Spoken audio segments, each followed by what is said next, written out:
We had arrived at the courtyard of Manjome and had a few chats with the NPCs. We met R, a mysterious warrior who is magically inclined, a paladin, seeking a challenge, as he put it himself.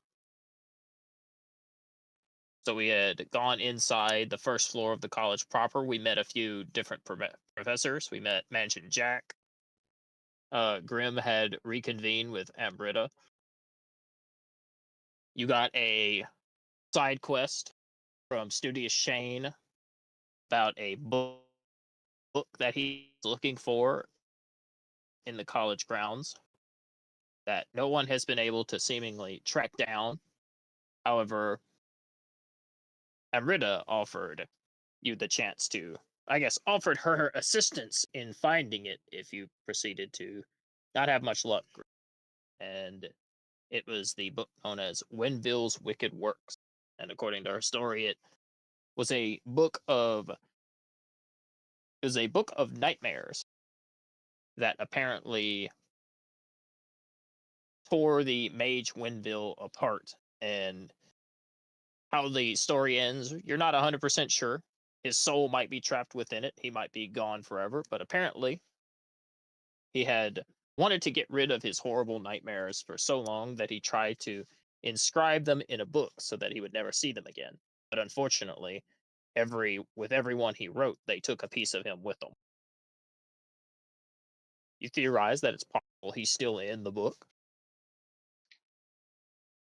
And Zip had met Marco, the leader of the Wicker Gleams, the Mage Hunters, the secretive organization hidden amidst the walls of the college that are trained exclusively to hunt down their brethren and put an end to the misuse of magic.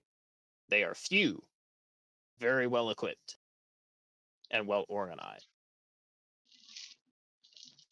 And Zip had volunteered to join the Wicker Gleams class, and then we moved on to the first lesson, Abjuration, with the Minotaur Professor Merla. You had a brief lecture about the use and the application of abjuration magic, and faced off against your first combat lesson, where you had to fight some large Minotaur beasts. Rather than attacking them physically, you had to heal them and protect them to weaken them. Despite the obtuseness of the lesson, you prevailed, and we ended the session with a brief lecture about letting your imagination dictate the flow of the Ghostlight, and that a lot of times spells will not always do exactly what they're listed, especially here on the grounds of Magic Incarnate. And with that out of the way, we will now continue as your next lesson is about to begin. You'll learn a few more things about magic, and you will be free to explore once more possibility internships, as well as potentially each of you will receive your first item that will allow you to change your spells, fly. We'll jump right We're in. still expended on slots at the moment, right? Yes. Any spell slots that you've expended are still gone. You have not rested. But lessons come in short bursts, not in long forms. You'll receive moments of which you can rest between classes. However, you still have to undertake your second lesson for you can relax and unwind a little bit. And also, when I relinquish to you the item that allows you to change your spells, it will also replenish your spell slots, but it is a one-time use. Save that for the next lesson.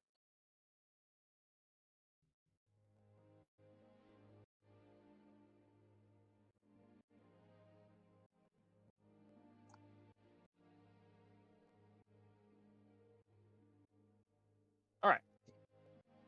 As you are all excused from class, you exit the room along with some of your fellow first years, the ones you have come to be more acquainted with, and will continue to meet as you attend classes with each of them. And you are short and swiftly guided as a new figure comes over.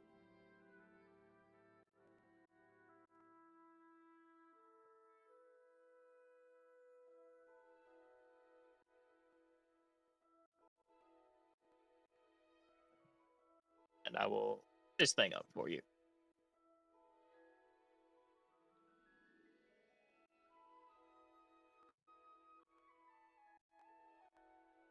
There you go.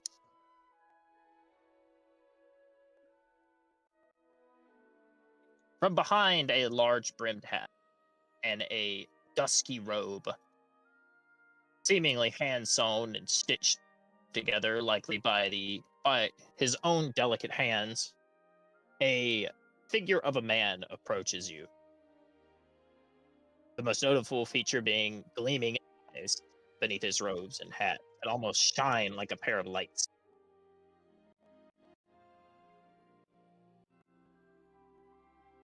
Instead of speaking to you directly, he will approach and he will start to make gestures with his hands. He'll speak to you in sign language. I will ask, do any of you speak sign language innately? No mega. No mega. All right. One of your classmates will actually step forward.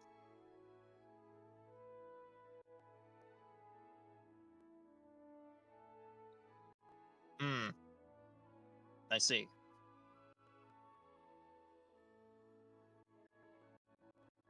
I'm guessing none of you speak the language of the mute, so allow me to translate, I guess.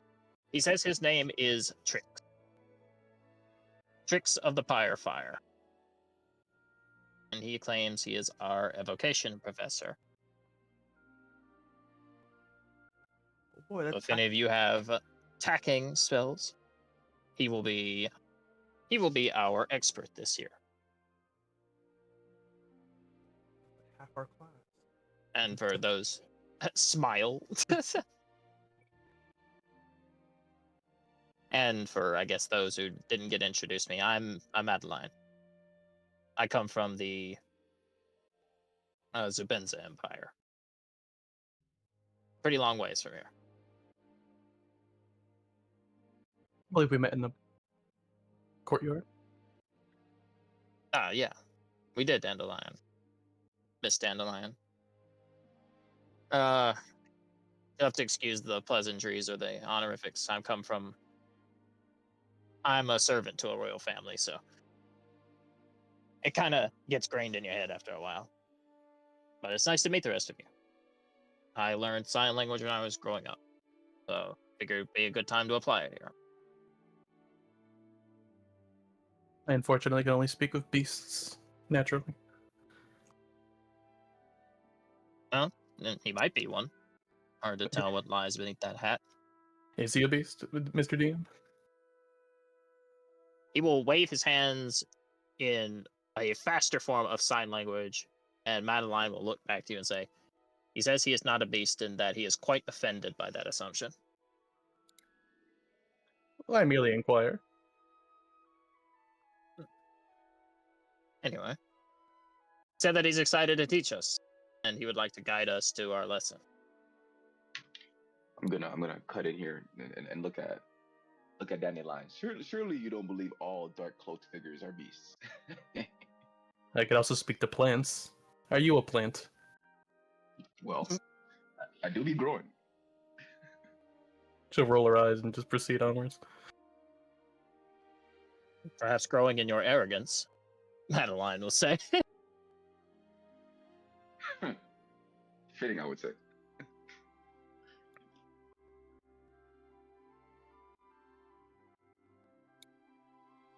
Arrogance? Eldritch Blast. Okay. Oh, I see. He's a vegetable. Professor Merla will step out of her classroom and wave you all off, and give a small call from behind her helmet. Good luck in your evocation studies. Do not get too seriously burned. I do not want to see you in the nurse's office.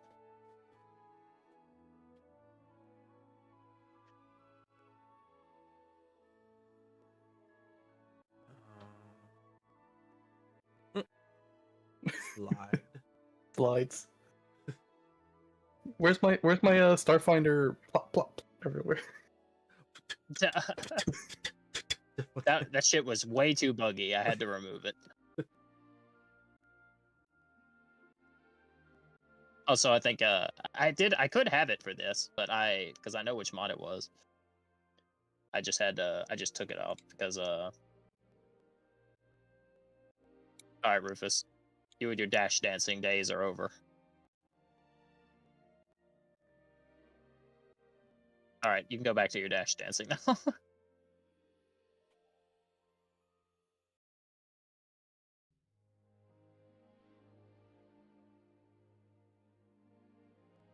Your feet tap along the marble and wood flooring ever so softly. The electric currents that seemingly run through the marble like lightning contract ever so softly against your feet, creating spider-like webs of electricity.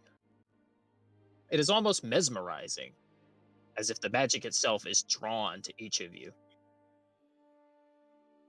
As Trix arrives at the door, he will wave his hand and give a firm clap, and the door will explode in a burst of fire. And however, as it bursts forth, the smoke will begin to coalesce, and the door will reform in its shape, now open.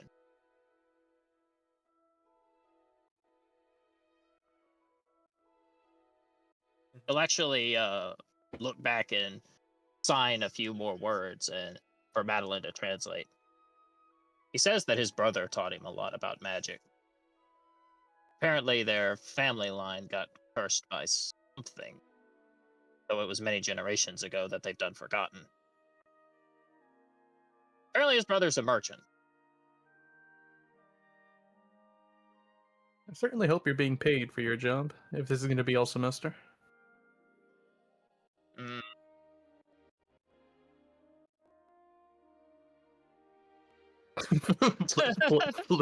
Blitz dynamically. He says I'm not getting paid, but he could also just speak to you with a magic mouth spell if he wanted to. I'm surprised he hasn't let off of that.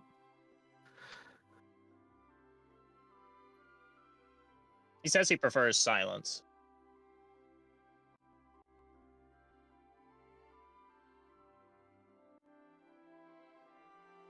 Anyway, you all enter the evocation classroom through the open doorway.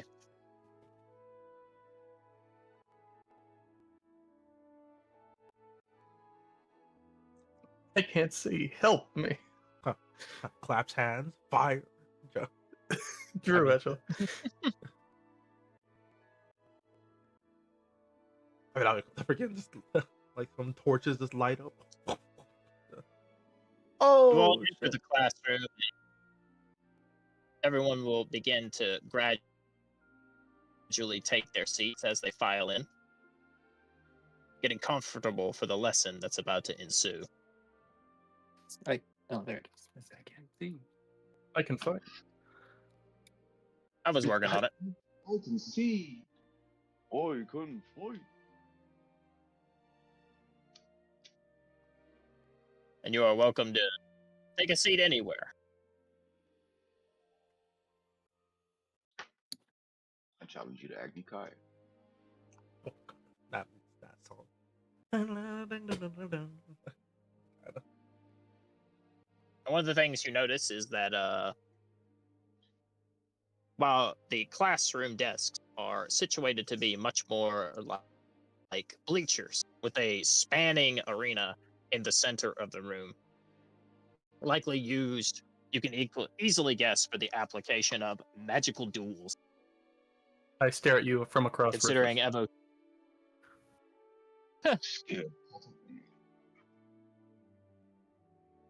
Considering evocation and its often practical use in combat, it would make sense that the professor is well equipped to test your aptitude. PvP.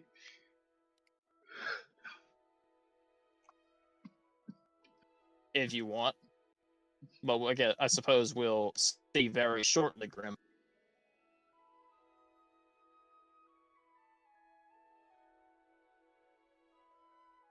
Give me 1 second.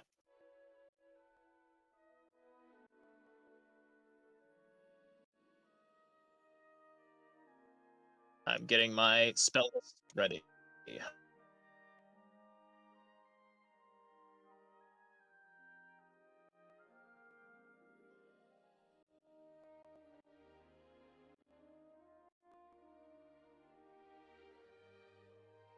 Oof. Things being slow.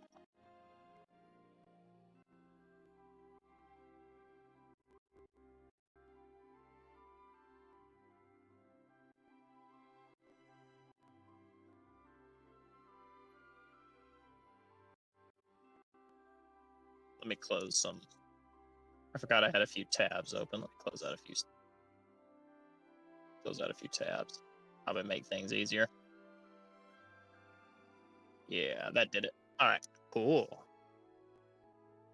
I had a YouTube video open that I was watching before the stream, so need to close that out. Expedition All right.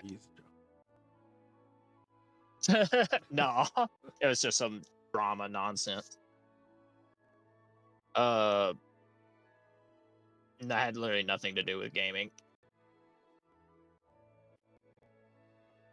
Once everybody has entered and taken their seats, Trix will levitate across the room.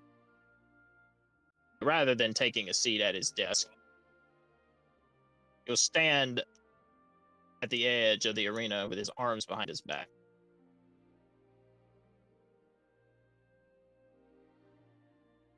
Considering his aptitude, or his lack of aptitude for speech, he will weave words using his finger, and they will begin to shimmer and glow before bursting into flames, before switching to lightning and frost. And the words will actually read themselves to you out loud.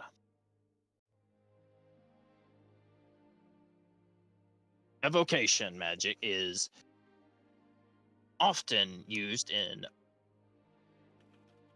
practical efforts for offense and defense.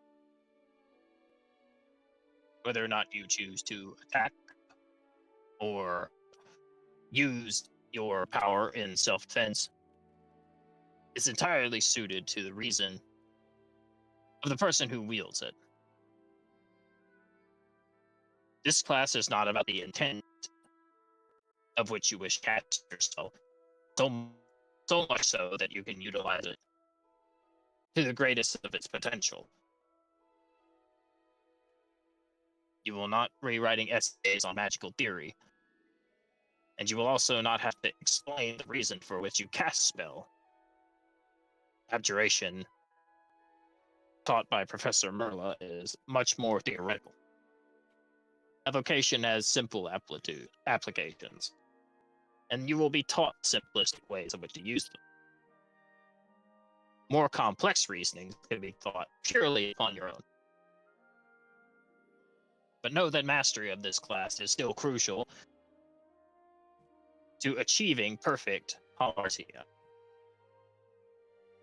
which we'll go into a little bit deeper. For those of you who do not know, hamartia is magical oneness. It is the solidifying connection to the Ghostlight, and is the proof of which that you can guarantee that magic will not overtake you. Many confuse hamartia with being able to control wild magic. That is not true. Hamartia is the unity of being able to control the foundations of magic, the things that make up what we can use and what we know about it.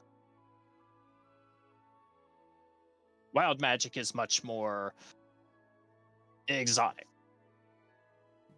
which is why it is often least tampered with, save for the few who are more daring and risky.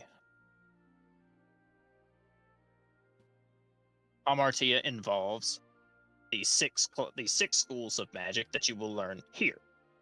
If you wish to learn more about things like wild magic and the applications of limbo, that will be a subsidiary course. And as I said before, this class will be evocation. We are going to teach you how to harm with intent and defend from someone else's intent. The thing about evocation is the more truth you feel in your conviction with which you use it, the more powerful it often is.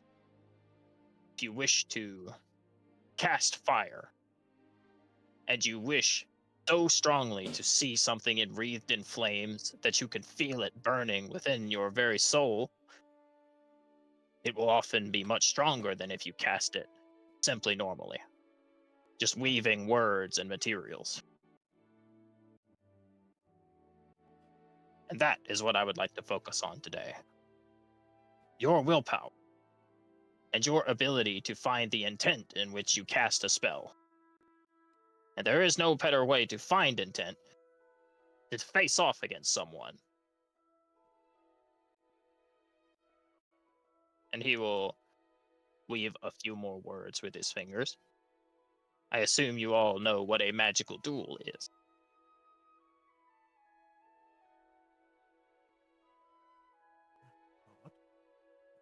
Nodders. He will call on person nodders, yeah, nodders. He'll call on to the person that he senses the strongest connection with evocation. Rufus, he'll point at you. Young first year. Tell me about the details of a magical duel. What is the objective?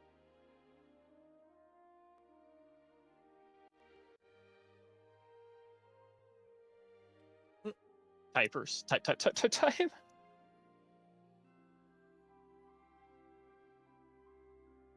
Toto was on his phone. I thought he'd be able to speak. Rufus is just face down, fucking knocked out. No, we can't hear you. This whole time, it's one of those ones, so I know you're on your phone.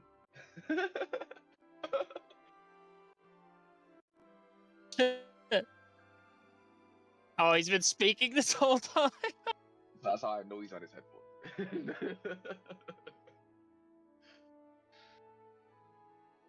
Bro was like, "This is my class. I can't wait to explain everything about it." Damn.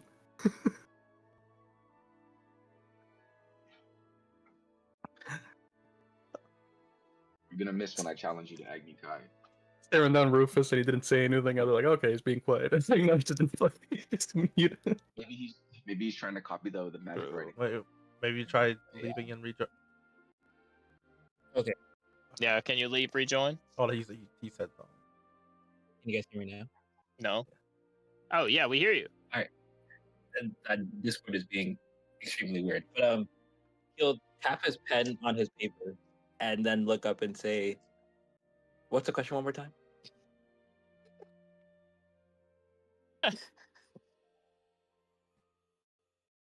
He will reiterate to you that the question was, what is a magical duel? And what is considering his lesson is about casting spells with intent, what is the intent of a magical duel? And the ultimate objective in facing off against another one, and facing off against your equal in a superiority contest of spellcast. What is the goal you're trying to achieve? What is the ultimate objective of a duel? I guess tapping his pen on paper still. I would say to overcome your opponent, to show them that your magic, I guess your intent with magic and your way of using magic is superior to theirs. Whether it be creating a bigger spell, a faster spell, or I guess a new nuanced way to use that same spell. He'll add on to that by saying it can also be used as a way to show off the experimentation with new magic. Many applications of magic are often decided and brought about in a wizard's duel rather than just simply amongst a meeting of pen and paper. Many schools of magic were founded by use of their application in high-stress scenarios. And nowhere is intent stronger than in a situation where your stress is at highest and you have to make quick decisions. Many have years to sit around and theorize about magic, but few often come into contact with a situation where they must apply magic quickly. Duels can also be used to train yourself so that you are faster with decision making. You're able to distinguish your intent much faster, so that you lack hesitation when the need arises for you to use it.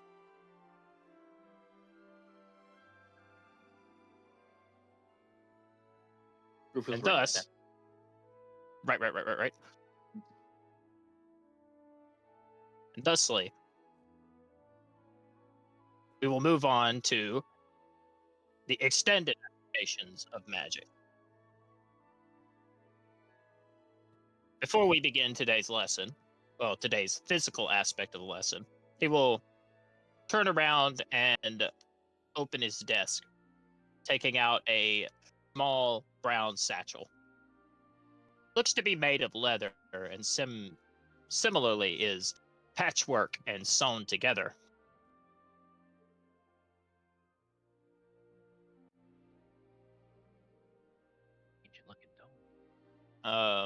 Reaching inside of it, he will take out what looks to be a small golden sphere. Pinching it between his fingers, it's about the size of a marble.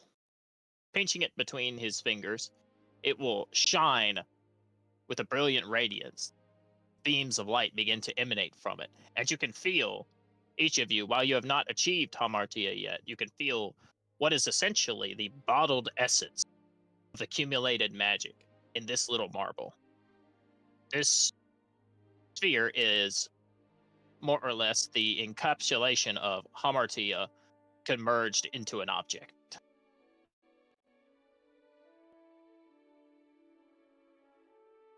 And he will ask each of you.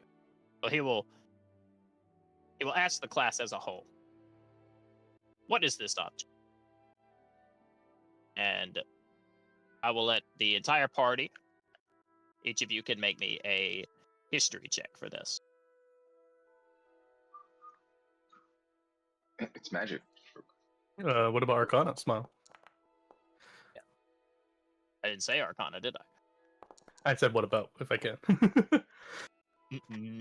Nar, because I just explained to you what it would be in Arcana. Fair. For Grim, you can use your fighter feature if you wish. Here. Oh, well, Dandelion, cooking. I thought that was a 1. my fighter feature. What does that mean? The tactical mind. Tactical mind, if you want to. That's mine. Hey.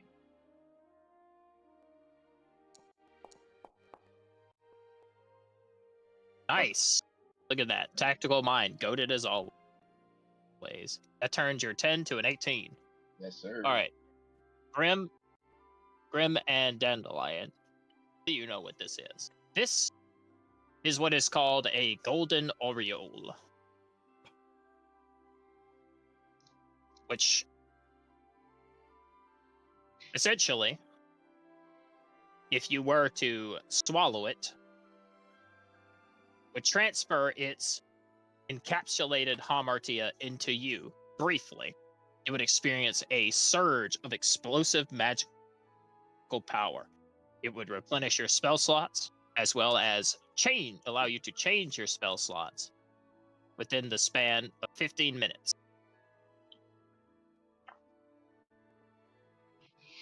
Well, raise my hand to answer, I guess. He'll point a finger at you, Dandelion. And I'll relay that it is a golden aureole. when the properties that you mentioned with regarding to replenishing one's spell slots in a 15-minute time to change spells. He'll nod at you, pleased at your answer, and he will give both you and Grim.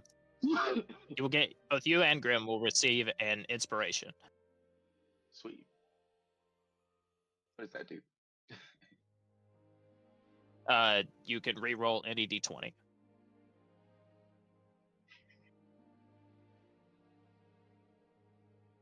I can read. I'll mark it on your character sheet, Grim.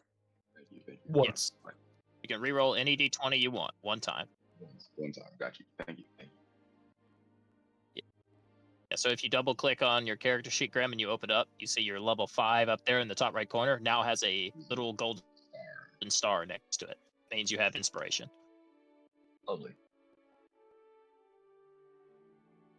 I'm inspired.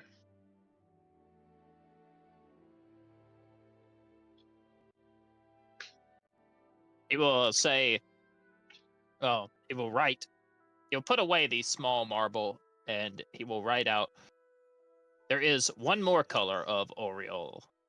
Do any of you know what it is? And you do not get a roll for that. I would like to see if you can just can know the answer.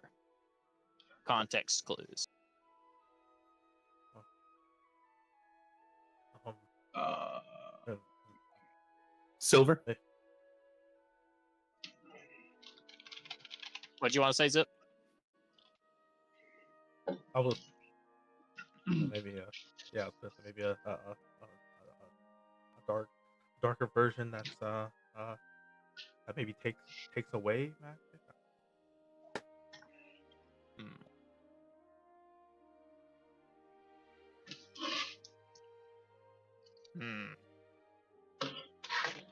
He will point at Dandelion and tell her that her answer is correct. It is silver, but he will not finish there. He'll say, he'll write out, I worry about the minds of younger students that think that there is an evil antithesis to a good thing.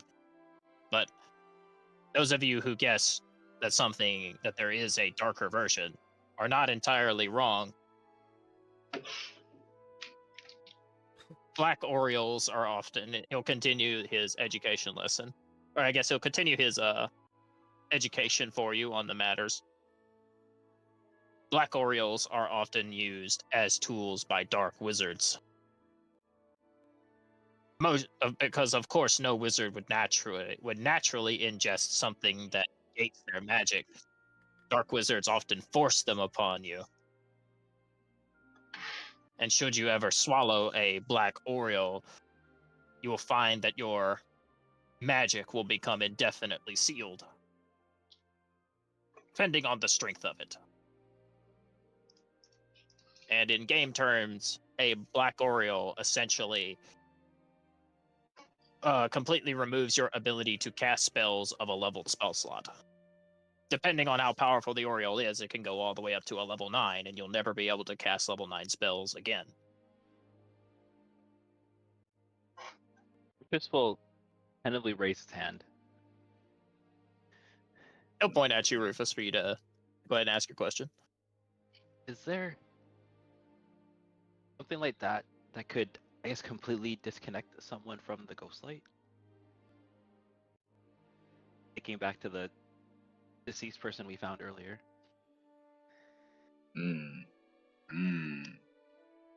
He'll wave his hand.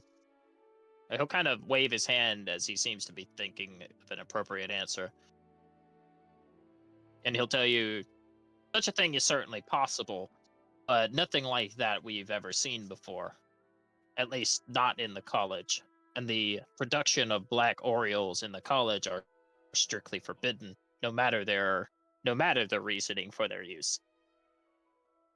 And he will recount to you that there was once a student who got apprehended on college grounds who was attempting their final exam to be production of a black oriole.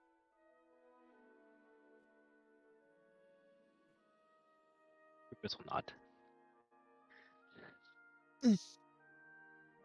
And he'll also say, for the safety of your education, as well as anyone on the grounds, you will not be shown a black oriole, nor will you be taught how to make them. There is no subsidiary course that will teach such a thing, and he will also write that he urges you not to seek out the answer as to how to craft them. Resist the Oreo, indeed.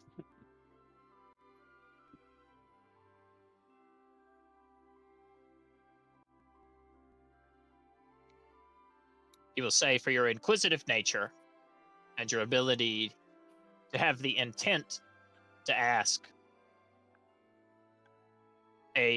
what would be considered a more vogue question, a more macabre question, he will gift Grim and Zip. He will give both of you a silver Oriole. I answered silver. And- Joke. I was getting to you, Dandelion. No, just fucking around.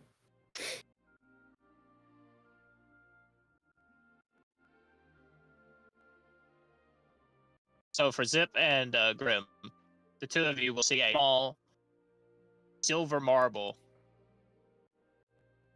appear on your desk, both of you. If you were to look at it, it looks like it has a small whirling cloud in it.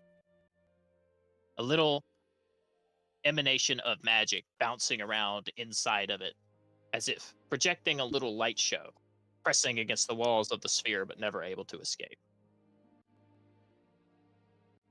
And he will explain, silver Orioles have the same gift, have a similar gift to a gold one, but their strength is significantly waned.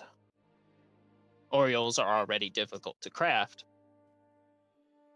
and not all of them contain the essence necessary to gift you full power. But with a silver one, at the very least, you can alter your magic when you need to. Even if you are not exhausted, sometimes all you need is a slight change in application. So silver Orioles allow you to change your spells whenever you wish. They do not restore all of your spell slots. Gotcha. And for Dandelion, for getting his bonus question right, a gold Oriole will appear on your desk.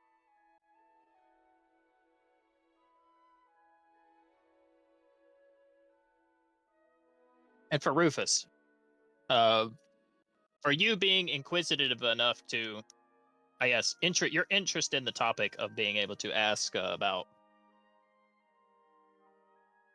the possibility of something being worse, it'll kind of sense in you that you lack a fear of danger and a brashness to put yourself in over your head. Something more daring of vocation casters tend to have. And he will give you a half of a silver Oriole. He will explain to you that though its power is incomplete, halves can often be easy to make a whole, just a little bit of effort.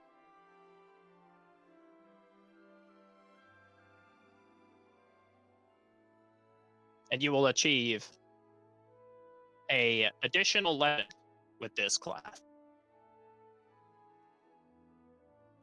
If you wish to,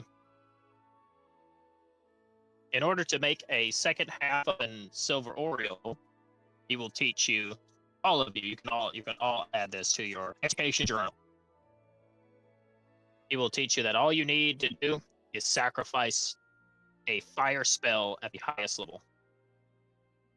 Since he's evocation, he can only teach you how to do it with fire, or lightning, or this, that, and the other. But you have to essentially give up your highest level spell slot, and you can make a half to your Oriole to make a whole. But also, Rufus, if you don't wish to give up your highest level slots, you can just wait to be given a hat, or try to find one.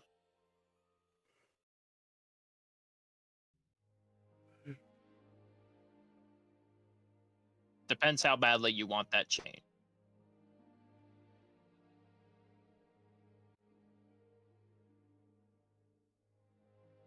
And he'll say that will conclude his lecture portion of the day. And he will end off on a, I would like to invoke each of you challenge. You are welcome to pair up together and perform a 2v2 magical duel. You can choose your partner, otherwise he will randomize them.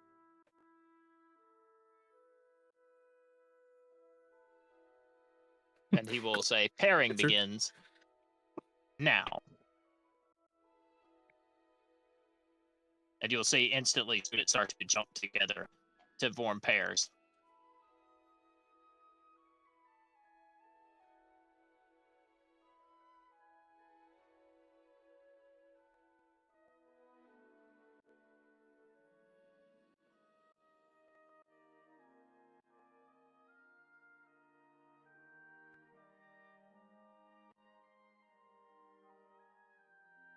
It just stares at Magnus. Dandelion, you have a pair?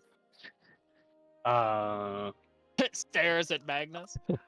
I'll, I'll look between Ashwana and Madeline.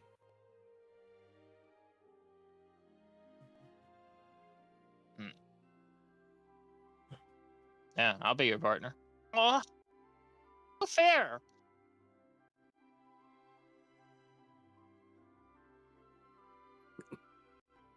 Oh, you Anna will look at you Zip, and say, what? no, like Ashwana being like being disappointed. Yeah. Anna will walk up to you, will stand up from her desk and turn around, Zip, and she'll just ask, oh, I know we didn't talk too much, but we have similar clothes. Both made our own robes. Well, you know. You wanna team up? Sure.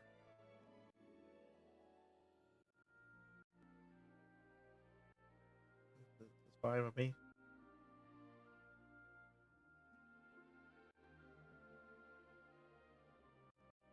Welcome, Axel. You there? Yeah, I'm here. You're muted, by the way. All right. You missed most of the lecture, but we are about to undergo something that I know you'll have a bit of fun with, since you're kind of experienced hitting stuff. Got a little altered last time with the unique rules. We're about to do a magical duel, Ooh. so you are free to hit stuff.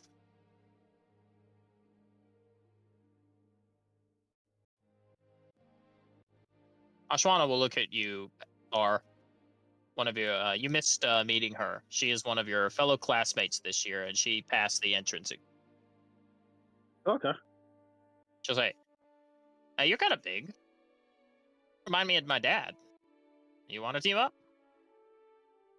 Yes, I'm fine with teaming up. Cool. I trust you can hit stuff pretty hard, at least.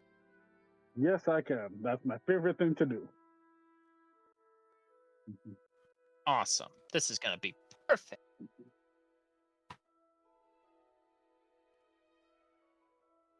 Zip, you notice something out the corner of your eye take its place, blending in with the background. Oh.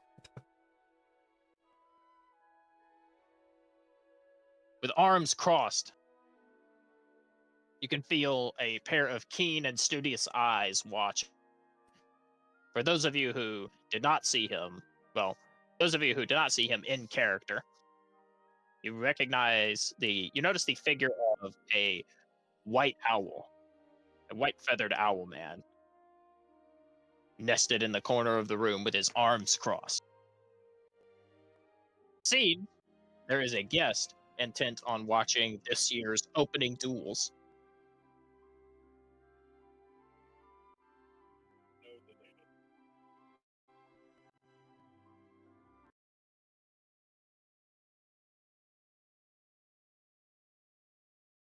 He's in for a treat. All right. And with this year's duels decided, few duels will go by, and a few students will, face their challenges and get knocked out. This pair will take their place against another pair of first years. The duel goes on for spells are exchanged, spells are countered, and attacks are dealt, and blows are felt. For this team is eliminated, followed by the placement of this group, who you've already come into contact with, who were in your last class, who will knock out the next group.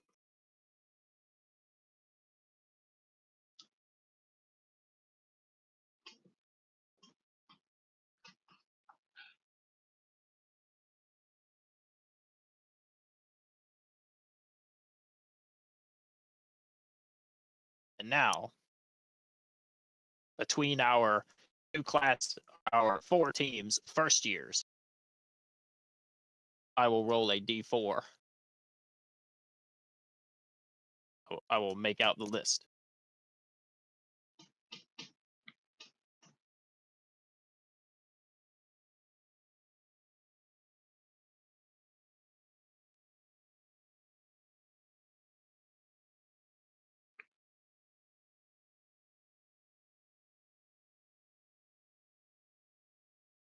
And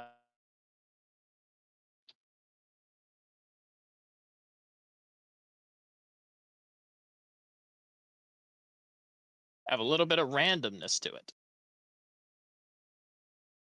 Professor Drix will hold out his hand, and within his hand, a d4 will emerge. On fire. Having each assigned you, true, on fire. Maybe with a bit of lightning in there too. Having each assigned you a number, he will cast it across the floor, and it will land in the center of the arena. Rufus and Magnus, take your place.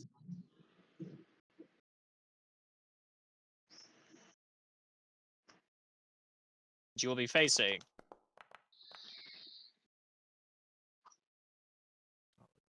Zip and Hannah. My teammate off. Alright.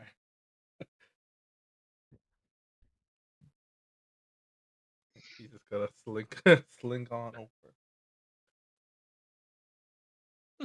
Kind of trying to seem small.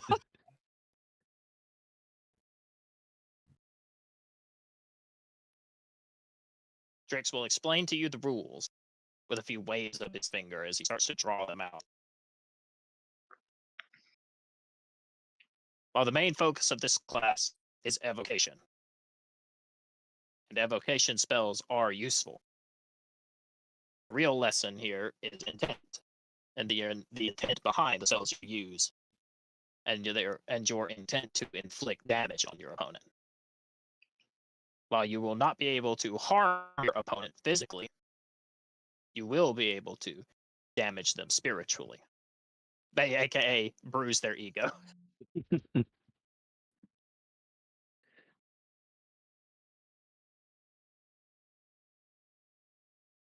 And each of you have what is known as you have, if I can get my English together, each of you have what is known as spirit point. Your proficiency bonus is now your spiritual HP. Okay. Every time you take damage from a spell or an attack, you will lose one proficiency. When your proficiency hits 0, your spirit is broken and you are out of the duel. You can use any manner of spells or trickery in order to defend your spirit, as well as take your opponents. And he will say, as you were explained by one of our graduates when you first arrived, magic has many different roads. It is not always about doing good. A bit of underhandedness sometimes necessary in the world of the arcane. And with that said, you can roll initiative. In a space like this, I think I'll put away my glaive still, unless something crazy happens. With no active encounter in the currently viewed scene. Oh, there it is. Uh, there it is. All right, well, that's GG. No, that's crazy.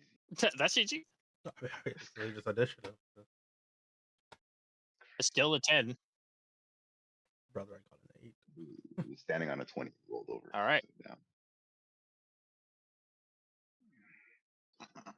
And with preparations made, your duel begins as Trix will make a finger gun. He will fire off a burst into the air as if he was shooting a starting pistol. And we're going to take a short break Okay, ironic because that, this is probably going to take a while. ironic that he uses that as a starting I thing. mean, it'll be.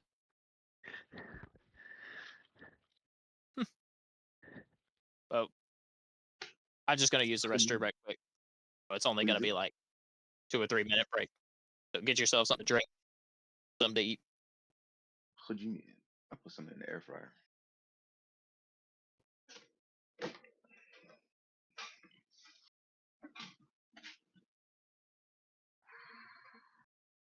There's only one correct spell to use in the situation.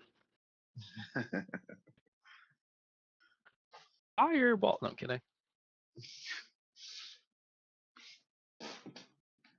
Guidance joke.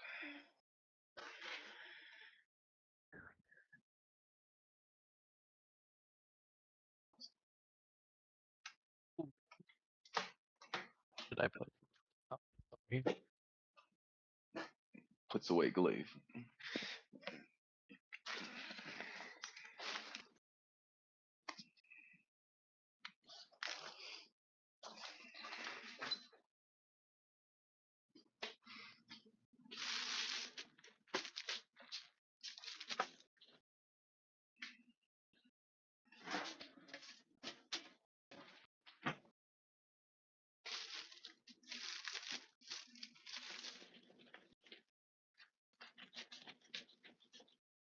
All right. Prepare yourselves. If everyone's ready. Well, if the is ready. Rufus, are you ready? Indeed. All right. Magnus, are you ready? 2.4 seconds. Yes, I am. And Zip, are you ready? Yeah. Okay. Let the duel begin. Skip. Ah. Possible. All right. Rufus. I guess looking up at the professor, You have initiative. is there any things in effect to not, I guess, to not burn the rest of the classroom? Say. Yes. Just you can tell that you probably won't be able to destroy the classroom. Everything will be isolated to the arena. In that case, Fireball! indeed, indeed. And it is at this point where, as the fireball releases from your hand, Trix will reveal a little sly rule that he didn't tell you about. He will project it into your mind, so he will say, should you cast spells require avoidance, if someone is able to pass, or someone is able to fully avoid, then they will not lose a spirit. Fair enough.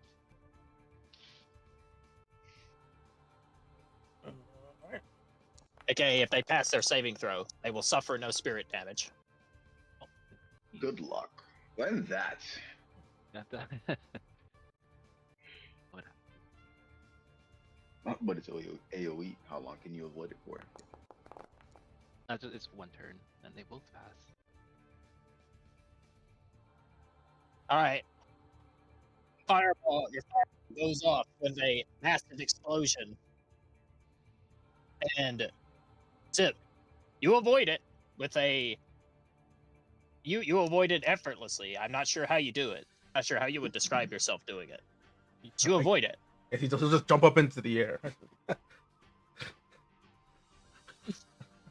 The explosion goes off beneath you, Zip, as you get a view of Hannah, who is a bit slower than you. But rather than jumping or diving, she will throw her leather-bound cloak that she made around herself and fully obscure herself beneath Sure. it. And the fire will deflect around it.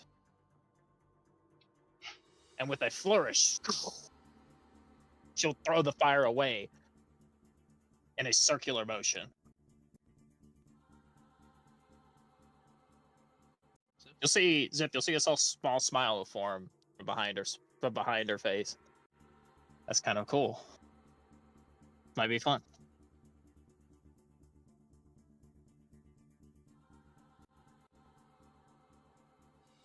Got anything else, Rufus? There's not many places to go, I'll just hold my spell. down unless you and want to like, try. I'll hold my spell If you down. wish to expand the boundaries of the arena, you can always try. Interesting. I guess there's nothing that would necessarily serve as cover. Use. Alright, Magnus, you're covered now. Do it. All right, you passing the torch? Yes. All right, Rufus, as you hide behind Magnus, it's his turn.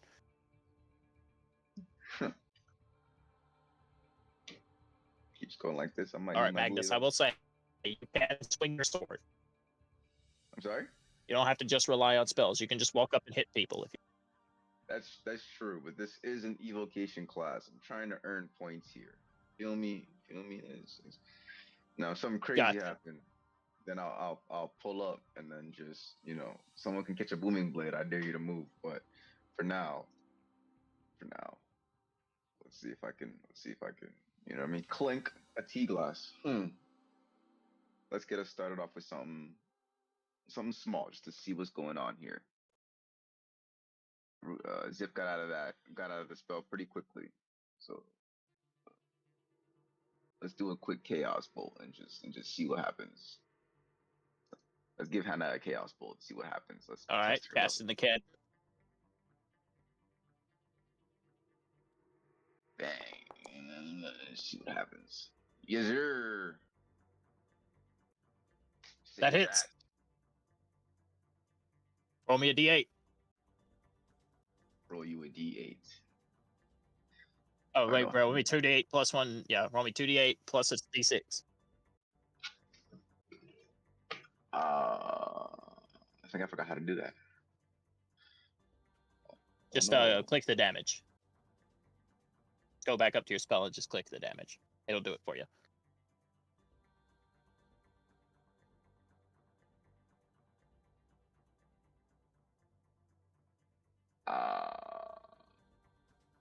Nope. I'm crying. You say roll back up and click damage. Yeah, so go under, like, go back spell to the chat. Like, go back to the chat. Yeah, go back to the chat. Scroll up. You'll see it says damage. Roll damage. I can't even open the chat. Hold on now. Okay. It's a hold on. little arrow at the bottom. Click damage, and then you want me to add a d10? No, it should just do everything. No, Just click damage. don't add anything. Just just roll it. Yeah, you don't have to do anything. Just roll it. There you go. All right. It won't be bouncing to another person. Now pick me a number. Which number do you like more? 7 or 6? Huh? I see you reverse those numbers. Go. I should pick. I'm gonna go with a 7. Lucky number 7. All right. You fire a chaos bolt. It flies. She attempts to throw up her robe. Not fire. It is certainly not element. It is a side attack. You're no. you're robotic, but if he doesn't have any way to avoid it, I'm going to use ability. Yeah, she doesn't have a way to avoid it. I will barrier threat her. Actually, All right. but Barrier actually, threats. hold on. I don't know what her AC is actually. Her AC is 14. Oh, okay, no. Sorry, never mind. Yeah. All right.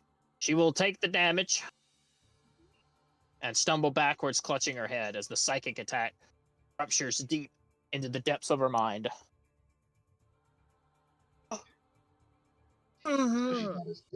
She's not as capable as Zip. Be mindful of this, Rufus. Clink. Bro's like, doing the strategy. Take out the Understood. weakest one first. I'll see how they do with rapid fire next time. All right. Speaking of capable,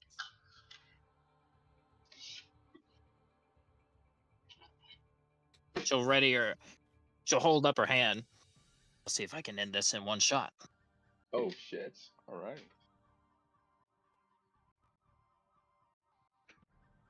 May as well try.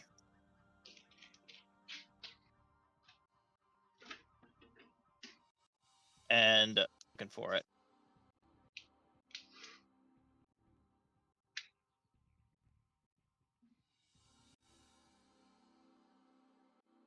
Let's see. Looking through here.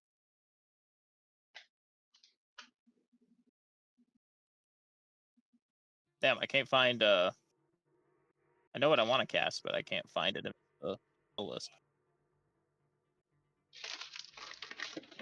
Unprepared DM. Here it is.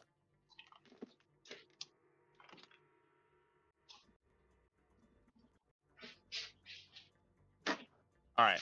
Well, I can't put it in the chat because it's not actually in her spell list. I'm working off a list on the side because I didn't want to configure a bunch of tokens just for the duel. But she will cast Scorching Ray. Oh, Speaking my of idea. it's true. Speaking of rapid fire, and she's going to cast it at level 3. 3. Yep. She So she will completely fire. stole my idea. You're not the only evocation wizard here, Rufus.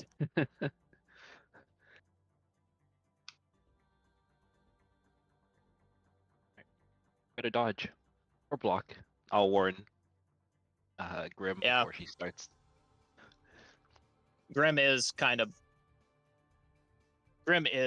body blocking you. That's what I'm here for. Although, considering Rufus is Mr. Wizard of Guns, before I make this Scorching Ray attack, I actually have to do this with Hannah. See if we can. I mean, I get to Let's roll see if for any it, too. knowers. No, this is a attack It's an spell. attack roll. Yeah. Okay. But let's see if our knowers in the chat know what type of wizard Hannah is.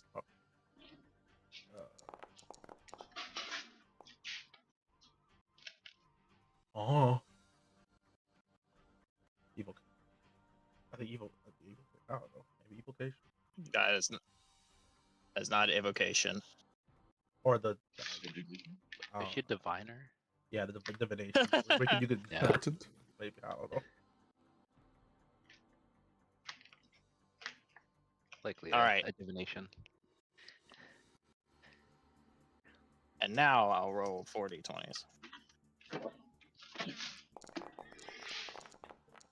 Whoa. Whoa! Goodness me. Just- All right, that is and all of those are at +6. That is 14, 18, 16, 26. She's going to turn the 10 into a 19 with a divination roll. Oh. Magnus. She'll raise up her hand. And she'll just say, I think you got lucked into the wrong opponents. Holding out a hand, fire will begin to rapidly explode from her palm in the style of a machine gun. One will fly past you, but one will strike you dead on into your armor, knocking you backwards against Rufus. You kind of fall on top of him. And then another one strikes your tuxedo, causing you to stumble again. And then another one, finally, the nat 20, strikes you square in the head, leaving a small little burn mark on your scales. And you collapse against the steps. You are out. just kind of gonna look at her a bit wide-eyed. Good job. Well, shit. I underestimated Vance. My bad. She'll hold up her hand and kind of fan it as the fire turns to smoke. Like she's like her hand's burning. Like it actually kind of hurts. She'll just blow on her fingertips gently. I might have got a little carried away there. But she'll call out to you, Grim, as you are free to step off into the stands to say you shouldn't have taken it easy on me. It'd be like that sometimes.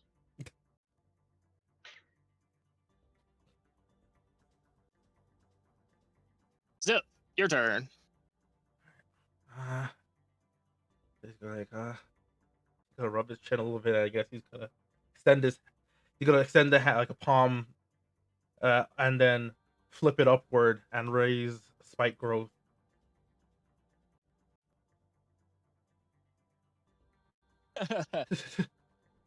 and then he's going to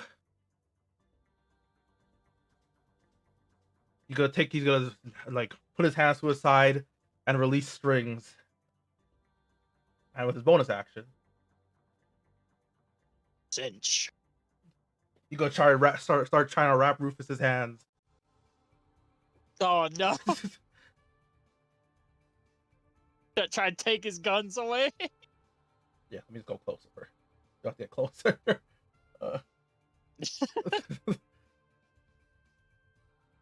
Be careful about walking into your own spike growth. Yeah. Oh yeah. Actually, that's not even in it, is it? Yeah, but No, it's yeah, not. it wasn't. Yeah, it wasn't in there. All right, cool. I almost gaslit myself. All right, yeah, he can start doing that. Is it insane? All right. He's a wizard. He's a wizard. He's a wizard, so it's doable. But Oh. oh! Oh! all right.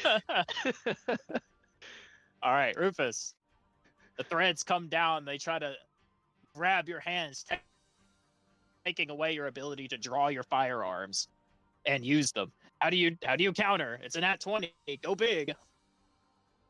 It's seeing the vines come out of the ground and start to wrap around. He's gonna just shake his head quickly, like, no, not being disarmed today. He's gonna banish the guns. Basically, I won't do like a flip, but he's not very acrobatic. He'll just banish the guns, sidestep out of the way of the vines, and then reappear and have the guns reappear in his hands. That was a nice try, but these are like a part of my body. I will not be disarmed. I'm back over here. Car face down. All right. Backs away slowly. Rufus, your turn. Seeing how effective Hannah's idea was, he's like, "Ah, you have the right idea," and then he will also upcast Scorching Ray. Oh no. Oh, I bet. Tricks will also add now that everybody has taken their turn at least once. As the victors, any spell slots you spend will not be restored. That's all right. I cast.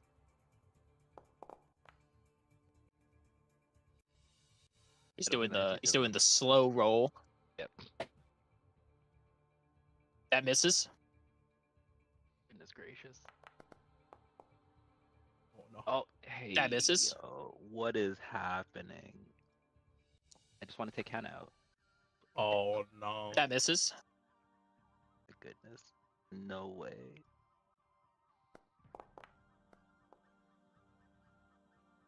And she will divination reply. Actually, it doesn't matter, does it? No, it doesn't matter.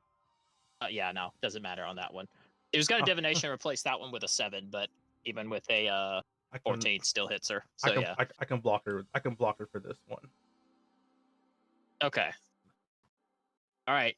That's using his as a reaction, isn't it? Yeah, Yeah. he's using it as a reaction. All right, barrier threads. She'll throw up her cloak once more. She'll hold the cape out in front of her like Batman as your scorching rays hit her cape. They hit the wall, they strike the floor, and then one finally comes close. But Zip, throwing his hands up, redirecting the threads that you dodged, Rufus, he'll push them in front of her, and your scorching ray will unfortunately be eaten up by his threads. They just are all burned away by your attack. It's not looking good, Rufus. And you can't move because of spike growth. I mean, I could Misty Step, but it's nothing going closer will, unless. Hold on, how far away is this?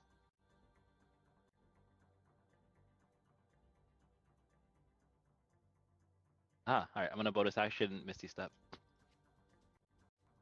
Oh, wait, I Okay, can't. bonus can't, no, action, wait, Misty can Stepping. I? No, because I use a level spell. Can I? I don't remember how that works. Yeah, you use the level spell. You can't cast Misty Step. Yeah, I don't think so. Okay, then in that case, I will put a trap card face down and prepare to dodge.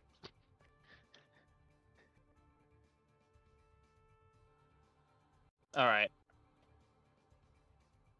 You ready yourself to dodge without taking the dodge action. So you hope for the best. Pretty much.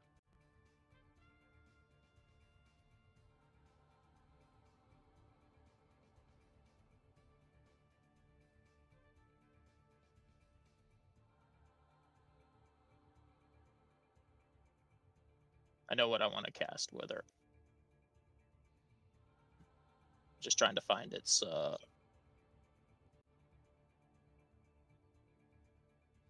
trying to track it down. I don't want to get the rules wrong. Or at least the rules of the spell wrong. Even though I think I know how it.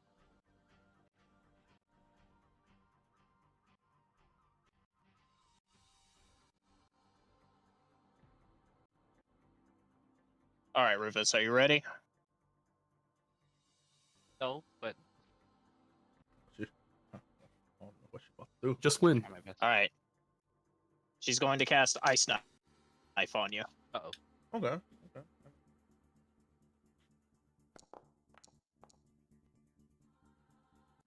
Does that hit you? 13? It does not. No? Nope. All right. Well, either way, the Ice Knife will still explode as it misses just shy of you.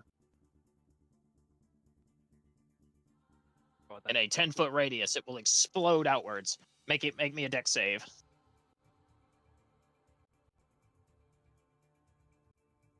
I'm decent at these.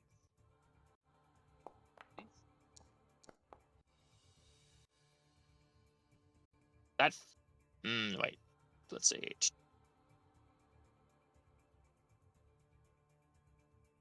Let's see. That passes, Fuck. So, but she's going to divination change your roll to a 7, so it fails. And you'll eat ice damage. I wish I had level 6. Had him with the pre-build. The ice knife will explode as you dodge out the way, shards of it catching your back as you attempt to escape. Unfortunately, you're just too slow, or perhaps she saw it coming. You're not sure, but you were sure you had dodged it. But you still get hit, Rufus, and your spirit drops by a point.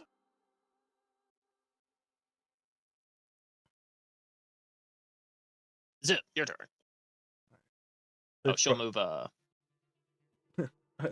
bit She'll move frustrated. over here. Frustrated from before. He's gonna go back up and he's gonna take out. I mean, he's the long lace string. He's gonna whip it against the ground, and then spikes are gonna grow along it. Oh, oh no! Oh, gonna pull me through the. Nah, we're fine. We're fine. We're fine.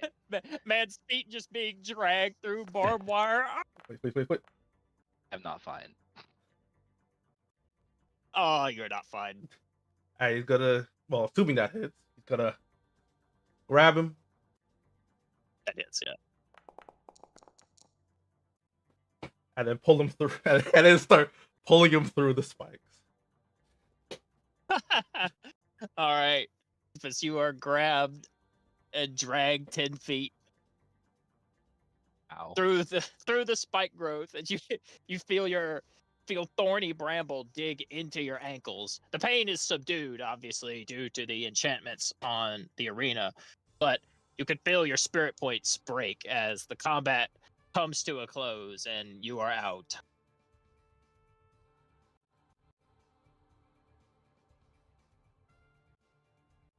Well played. Well played. That was pretty fun. Zip's gonna huddle over, just the nervousness finally taking over. Yeah.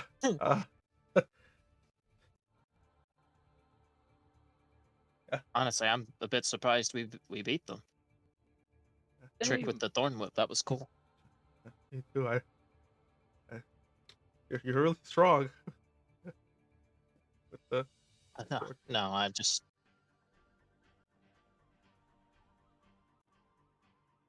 Yeah, I mean, you think so? I mean, yeah, you took out Grim, the big guy, in one go. I wouldn't have been able to make it if he swung his sword at me. Or his halberd. His glaive. Yeah, the only reason he didn't take me down is because he held back.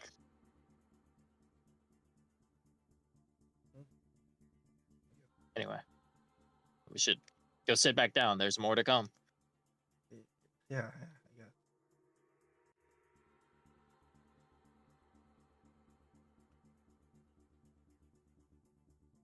All right.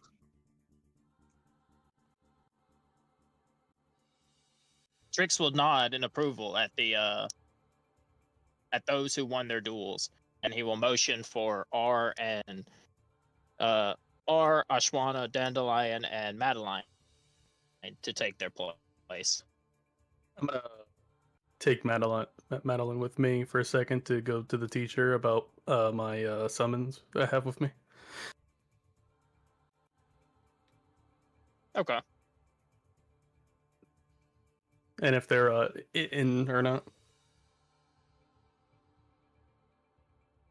He will say, well, he will gesture with his hand, and he will just say, your summons are part of your spellcasting, no? Yes, I'm just ensuring it isn't breaking the rules of your duels.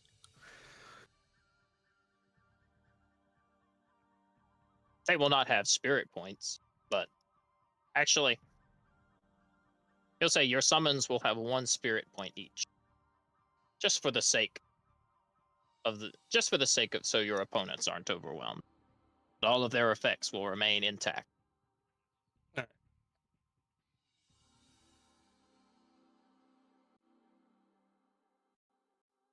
You have to put them on the board. Come, my children, bring me the skulls of these traitors. These traitors? There's no Who are such you thing bringing? like the Oh. Little Sorry. Ram Abraham and Nice. Marcus would be the ones I have with me naturally.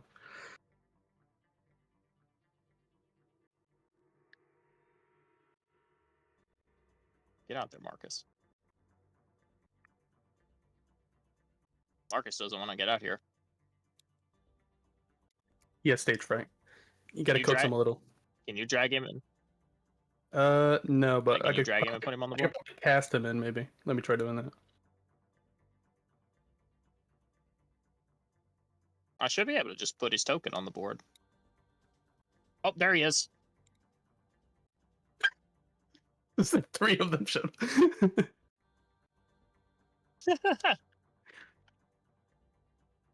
All right. Just lagging a little bit. Ah. Yeah, now he's working. Weird. I was just testing. All right. I need... I'm gonna go ahead and do this. All right. R. Dandelion, go ahead and roll initiative. And just like I explained to I got you, R. Good.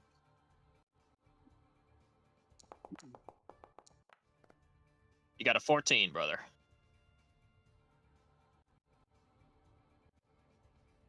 And just like I explained to Grim, R, you can just walk up and swing your weapon if you want to.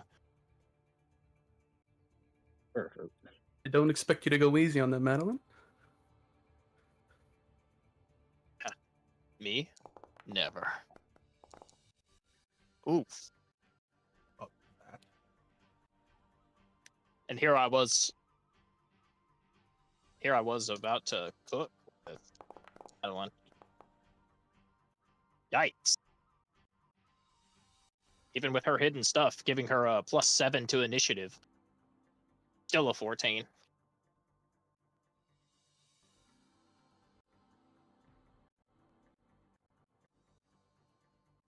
All right.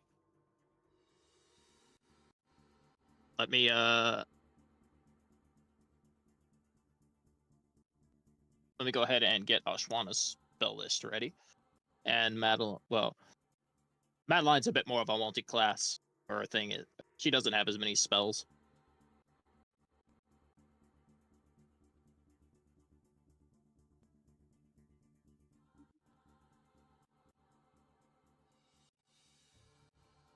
All right. Ashwana will start with the big boy spell. She doesn't have to. And she does, though. It's too big to take up the entirety of the arena. Or it's too big to diffuse the arena, I suppose. So she will put it there, and she will cast Control Water. And specifically, she will use Whirlpool. Good spell. All right, I need both Dandelion. I need both you and Madeline and your summons to all make a strength save. And of course, just like Trick said, if you pass, you take no damage at all, even if it would normally do half damage. Is a damaging spell? Yes, Whirlpool does 2d8 bludgeoning damage if you fail. What save is it again? Strength save. All right, I'm gonna use a lucky for this. All right.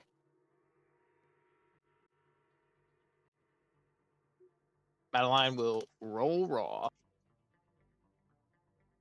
Just because she thinks she has the points to handle it.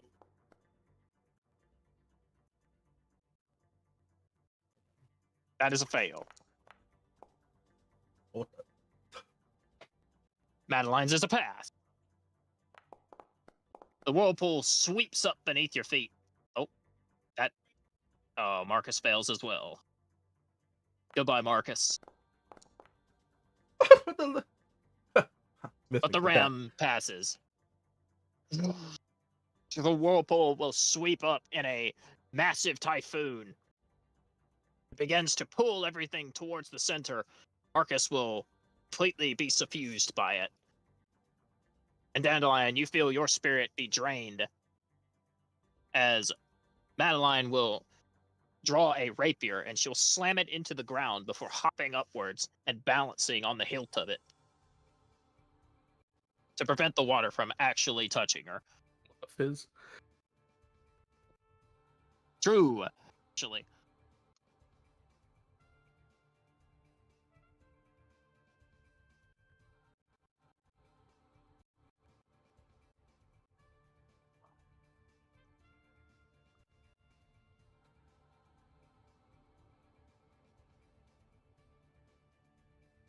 All right. Let's see.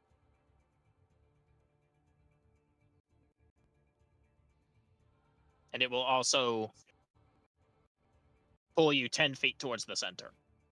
But since this is a smaller version of it for the arena, you will be pulled 5 feet. Dandelion. Ashwana will move over here. She'll just say, "This is going to be easy. You're trapped. I'd I'm like to ready see you now. get out of that."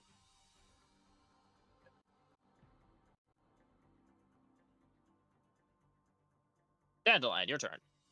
One second, I'm trying to fix Abraham. He's rotating. I figured out how to do it. It just it's kind of annoying. Anyway, he got pulled too. He's right here. No, he passed, so he's good. Oh, yeah, he passed. I don't know. I'm an idiot. All right, it's difficult terrain. Actually, if you want to move, you have to take an action to pull away before you can move. So if you want to Okay. move, you have to use your action and make an athletics check. All right. Well, didn't answer the question though. At the same time, I appreciate the rest though. Oh. It doesn't say it's difficult terrain. All right. So we mark little Ram Abraham as full movement. Yes. All right. Normally, all of you would have to make a strength save, but slightly modified rules for the sake of the duel. Yeah, Mhm. all of you would Is have to it- make an athletics it's check just- if you wanted to move, but because they passed, I'm using slightly modified rules. It says a creature can swim away from the whirlpool only if it uses an action to pull away. That Yeah, that's succeeds why I on said an- I'm modifying the rules of the spell slightly. Okay. All right. We're putting down Hawk Totem. Okay, Spirit Totem. Let's see, which one is it? Into the center of the arena. The flying one. Hawk Spirit? Yep. There it is. It right there? Or like closer to here? Wherever it's like less cluttered. The ring of it is big enough. Okay, I don't see a ring around it. It's very, very faint. I didn't want it to be obtrusive. You can see it if I move it side to side, right? Oh, yeah. Dang, that was really hard to see. I didn't want it to be obtrusive. Probably should make it a little more intrusive. Otherwise, it just kind of looks like nothing's there. I mean, it's really not that important. It hits arena size. And that was with my bonus action, and then I'm gonna use Summon Beast for my regular action. Okay, Summon Beast. I Who are you didn't actually summoning? I didn't actually make a thing for this. One second, I wanna look at the spell for a second. It's not showing me for.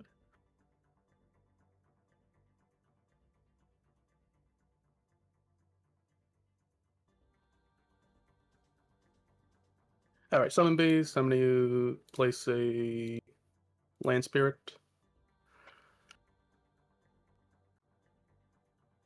Okay. Land spirit.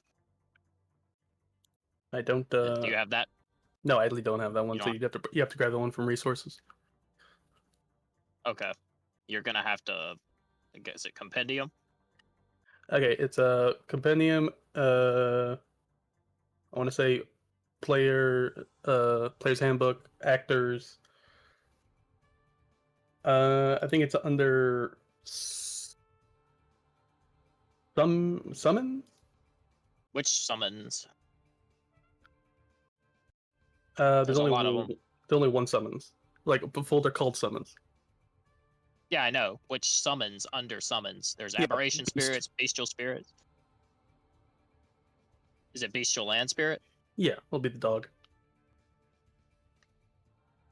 Summoning Puppo.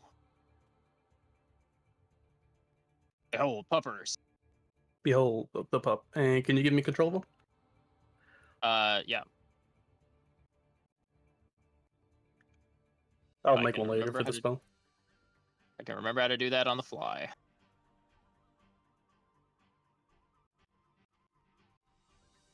Oh, here we go. I have to do it over here, right?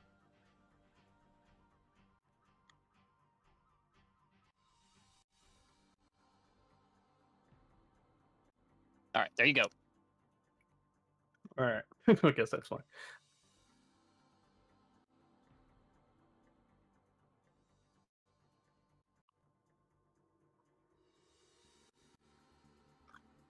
All right, I'm gonna put them down.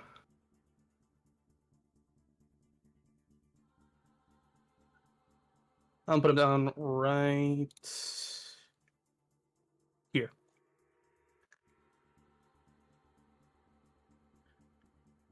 All right. Little Ram Abraham is going to move this way.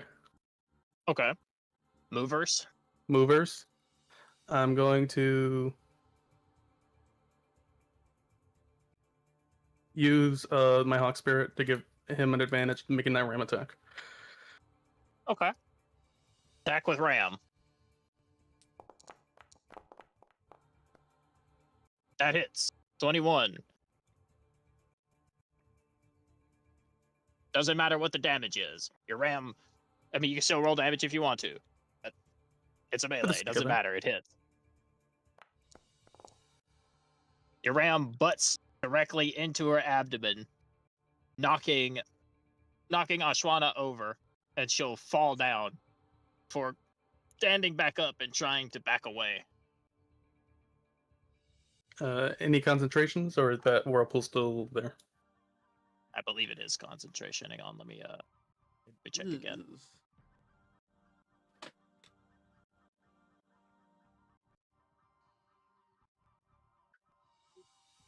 Yes, it is. I'll roll a con save.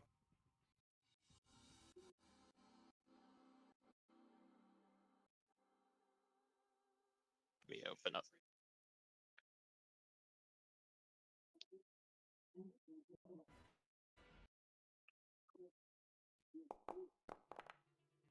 Con save. That's a fail. All right. No more control water. Get that shit out of here. Yep. The whirlpool will diminish. The water soaking through the cracks in the stone. Control water disappears. All right, then we're going to attack. Oh, not pack tactics. Oh, A classic animal. true. Get that shit out of here. 16. That also hits.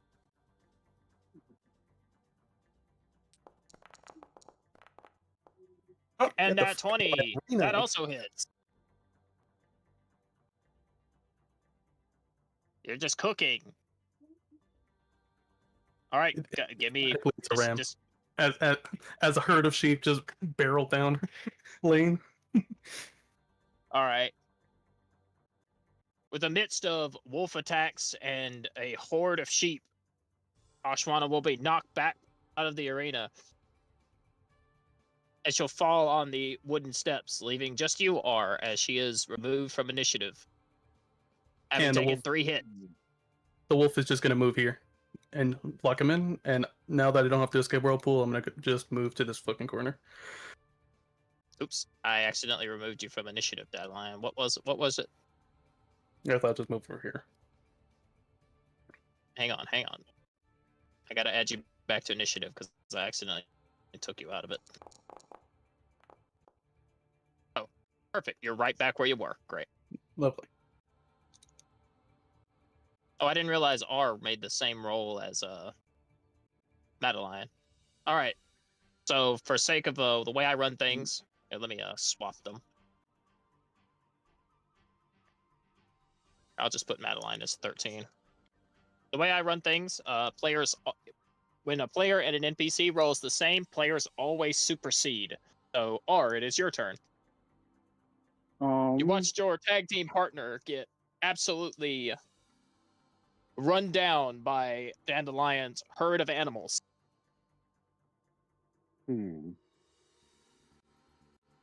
What a question I'm trying to figure out if I can do it or not. Could I cast like Find Steed and then another spell after that or no? No, you can't. You can cast Find Steed, but if you cast Find Steed, you won't be able to attack. Also, I think Find Steed takes a few minutes. Oh, okay. Actually, an action now. I mean, I think it's is it always been an action action. now? Well, for Paladin, it might be different, actually, thinking about it. Or maybe they just get it for free. I forgot. I mean, either way, you can't cast another spell after you do Find Steed. Okay. Dandelion has been hit 1 time, and your goal is to hit both Dandelion and Madeline at least 3 times. So Dandelion already has a hit. Okay. Let me see. I can do.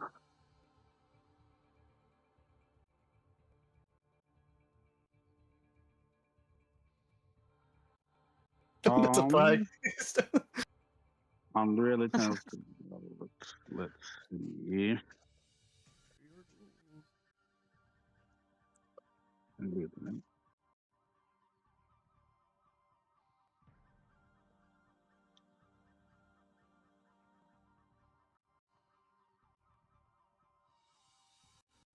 Okay, can I cast Scorching Ray? Yes, you can. And who already has an attack? Dandelion. Yeah, Because Dandelion. it says I can hurl 3. Can I throw 2 at Dandelion and 1 at the other person? Yes, you can if you want to. Disadvantage. Disadvantage. Oh, yeah. The wolf on top of Disadvantage. Creature within. Yeah. You can do it, but you would be at disadvantage, which means you'd have to roll twice and take the lowest on all 3 rolls. Because Adeline's wolf is right across from you. You would have to free yourself from it.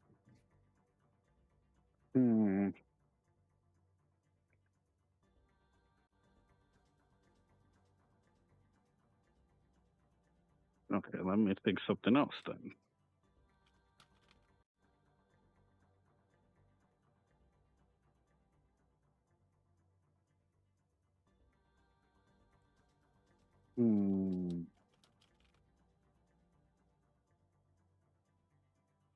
Could just... you would take an attack of opportunity, but you could just run up and hit if you wanted to. You could unga bunga.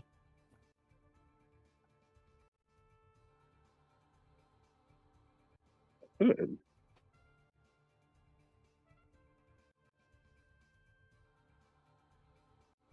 Yeah, I could just run up and hit Dandelion, or is that still disadvantage?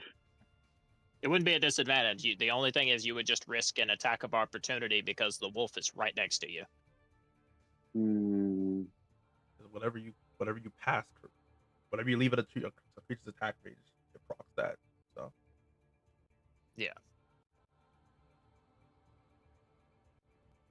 Then What? they're basically trying to attack your ankles as you break away.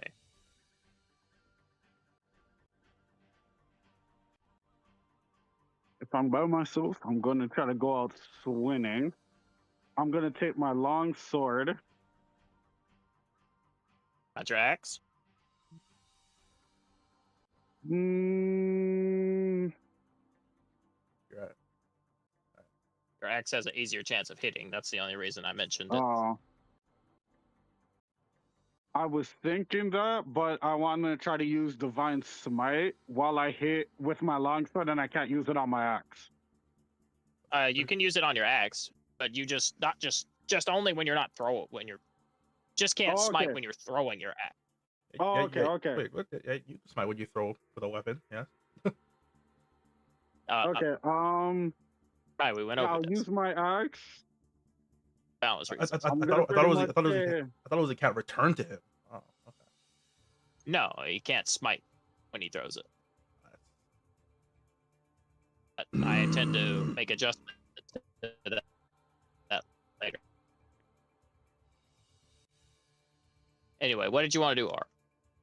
All right, I'm by myself, so I'm gonna go out swinging. I take my axe and charge up as fast as I can at Dandelion and swing with my axe.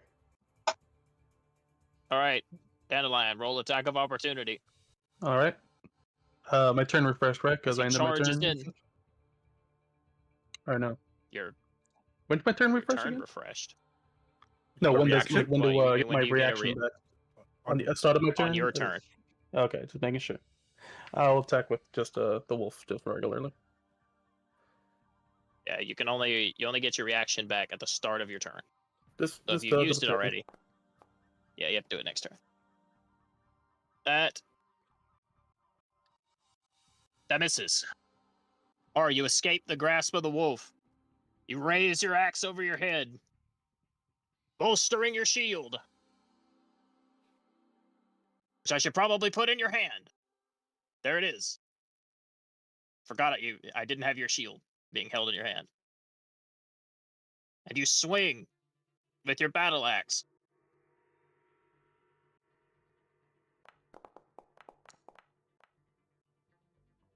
That hits.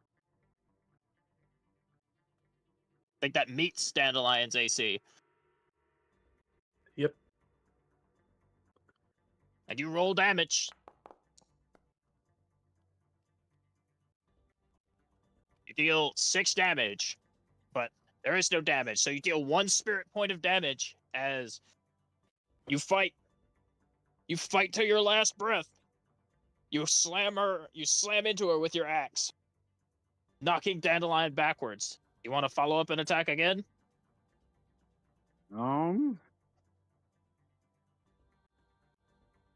Let me see. You could knock her out of this. When I use my axe, was Divine Smite casted on it or no? The only reason I didn't smite is because smite always works when you land an attack. Okay. So Alternatively, so all Divine Smite would do would be just add extra damage. But if you want to make a separate spell, if you would like to do Thunderous Smite, and force a saving throw, that could potentially knock Dandelion out without you having to do a second attack. But she would have to fail the con save if you want to do a Thunderous Smite. let's go for it. Okay. Dandelion, he's going to Thunderous Smite. All right. Strength save.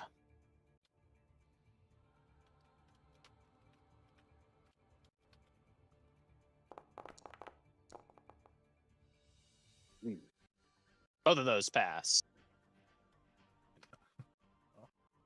Unlucky. Dandelion does have a -1. Just rolled good. Sorry, R.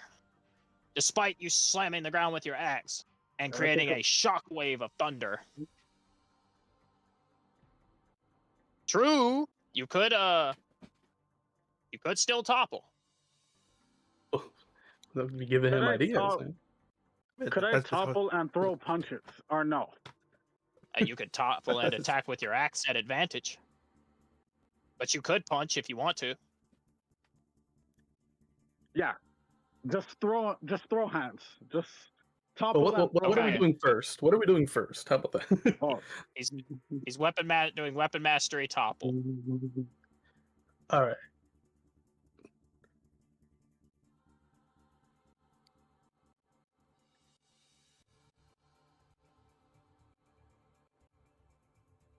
See, I can't remember what topple did. I don't know where it is in his sheet. I know it gave it. I gave it to him. You could Don't click know it- where. you could click it on when he made the attack. Well,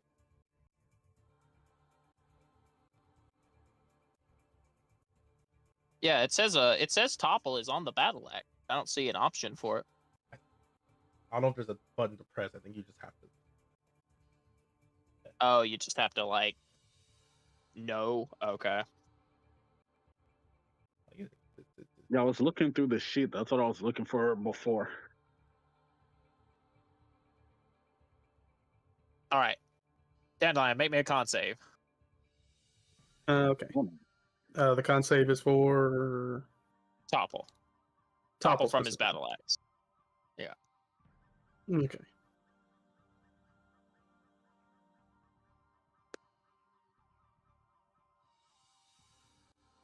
I'm gonna use guessing the inspiration for this. Okay. Using busting out all the tools. 17. I think that still passes thanks to the. Yeah, passes. I think thanks to the inspiration, because I'm pretty sure topple is 8 plus strength plus proficiency, so it would be 15. So yeah, that still passes. Dandelion, you remain standing as he thunderous smites, creating a shockwave beneath your feet. He tries to push you, the brunt of his axe. You're holding on against his shield, clutching at his weapon, trying desperately not to fall over and give him the advantage that he's looking for. You barely remain standing. You're gonna have to try harder than that.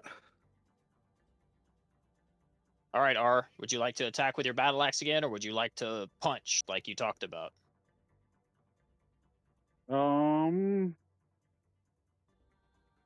I'll tell you what, you have a higher chance of hitting with your axe, but punching is more aura farming, yeah. so What? up to you. I can't cast any more spells, right? No, you can't. Oh, I can. Okay. Yeah, you cannot, because you just Okay. cast Thunder Smite, and that, And you used your takes your attack. bonus back. And you used your attack, yeah. Then I go again with my axe. We disadvantage it. How many luckies do you have? 3. Okay, that's the last one, isn't it? That is the last one. Okay, thought so. All right, Dandelion, trying desperately not to get hit. He puts all his force into one more battle axe swing.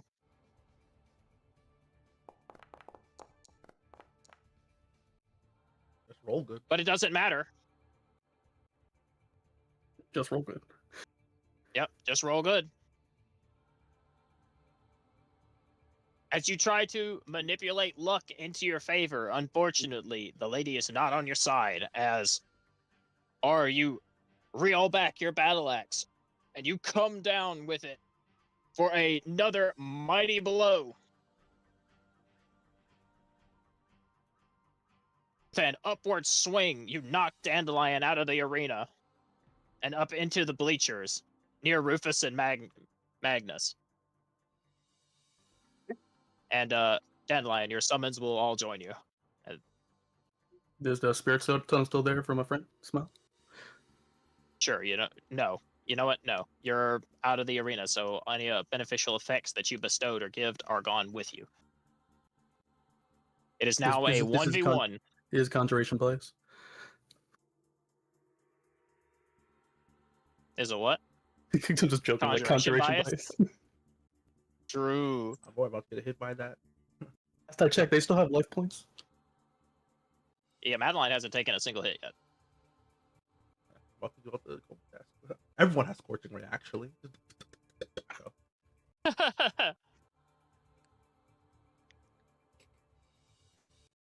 All right. All right, R. From one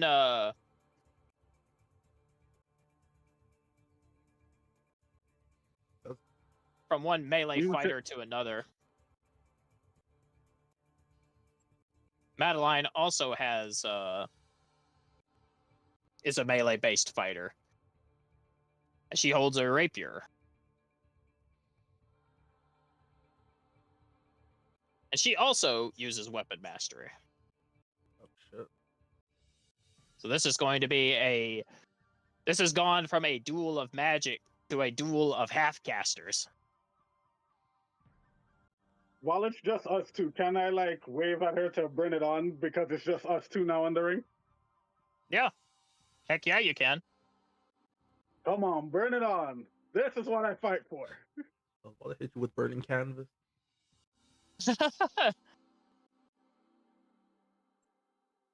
She will aim at her rapier towards you, eyes locked down the sights of her weapon. And she will dart forward with a piercing thrust.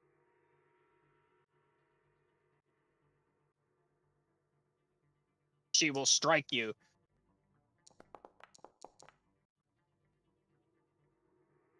"26. With a needle-like point, she finds a weak point in your armor,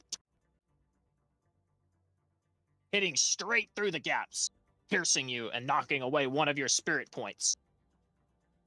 Or you will feel her invoke something as a small spindle of magic will glow and bleed down her rapier and beneath your armor into your skin. I need you to make me a charisma save. What the? Squint. Still don't know how to roll. I got it for you, bro. Sorry, thank you. No, you're okay. I know that if you're on your phone, wait, are you on your computer or on your phone? On the You're on your tablet, right? notepad. Tablet, gotcha. I can roll for you. Charisma save is you are a paladin, so you do cast with charisma. Yep. That is still. Oh, that's ability. That is still. Oh, my bad. I always click ability check for some reason. Yeah, Here, let me actually do. Top right corner in the smaller Yeah. box. 15. Still a fail. Oh, I know it's not my turn, but while it's her turn, can I do anything to defend myself or no? You do not have a reaction-based spell, or Okay. ability. So, you unfortunately do have to just eat this. Cool. As her rapier pierces you, something bleeds in beneath your armor, and she will pull it out. You feel your connection to magic severed, so slightly, not cut, but weakened, Squint. as something. Or on your next turn, you cannot cast spells. Okay. And if you were to look down, there is a strange blue symbol marked on your skin where she stabbed you. It looks like it looks like a form of letter that you've never seen before. While I look at it, can I say? Actually, I'm trying to think of what to say. Say whatever you What want. have you done to me? What have you done to me? What is this? What? Touching it and like looking at it at the same time, like being confused on what has happened to me. And this is a duel of magic. I'm just showing you what I've learned.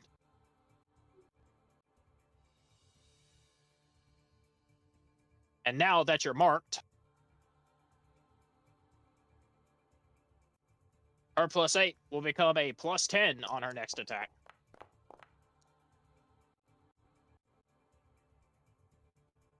Rearing back, she'll thrust her sword again right past your shield, piercing your chest. No saving throw this time. But you do take 2 hits. Ooh. And it is your turn, R. And I can't cast spells, correct? You cannot cast spells. Then Not just this turn. If you make it next turn, you can go back. You can continue to cast spells again. all right. Let me see. Because we're just close up, I say, you know what? This is just between us now. And I just take my axe and swing it as much as I can. All right. He's swinging. Mm-hmm.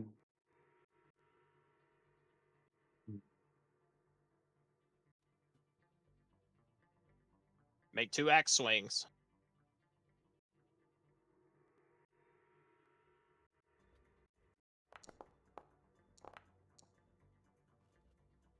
That misses. Even without any tampering, that misses. As you start to swing wildly and perhaps in some of a panic, your confidence starts to leave you.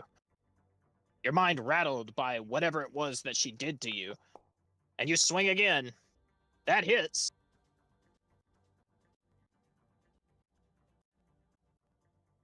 And no amount of trickery will be able to stop that one as you slam your axe into her. And I will make a strength save for Topple. Constitution. Oh, is it Constitution? Oh, it is Con. It is Con.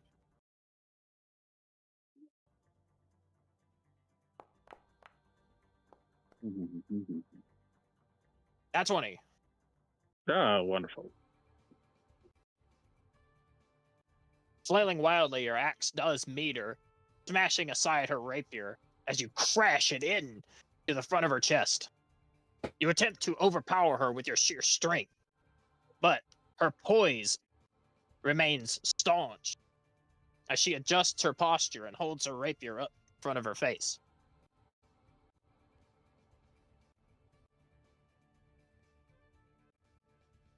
You don't have much gas left in the tank. I might not, but I'm gonna keep on fun with everything I got. Yes, sir. But there's one thing I'm going to need you to do. She'll say, well, I know I have to roll for you, but she'll hold up a rapier and she'll run her fingers along the blade of it. And you'll see that same strange magic she used kind of enwreathe her fingers. And she'll say, I'm not going to give you the chance to act again.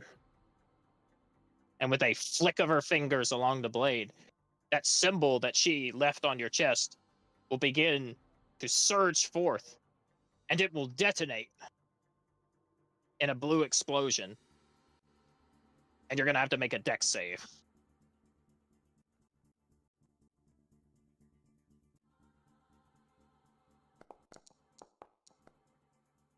Oh, it's ability check. God damn it. I do it every time. Although I think it's the same. Let me see. Yeah, I'm pretty sure your dex save and your ability check are the same, so it doesn't matter. 18. All right, Ara, despite the explosion, despite her attempting to explode the mark that she left on you, you place your shield and you bear hug yourself, bulking up like a bulwark. And you manage to tank the explosion. You feel your confidence start to come back. There's a bit of frustration behind her tone. She will ready another strike.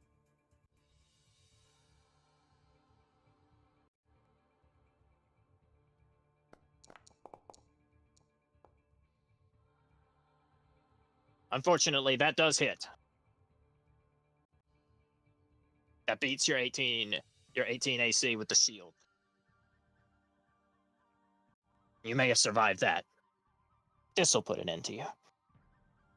And with a flick of her sword, she will stop before she hits your chest as you raise your shield to try to defend, and she'll whip it over your head, bonk you on the head with it.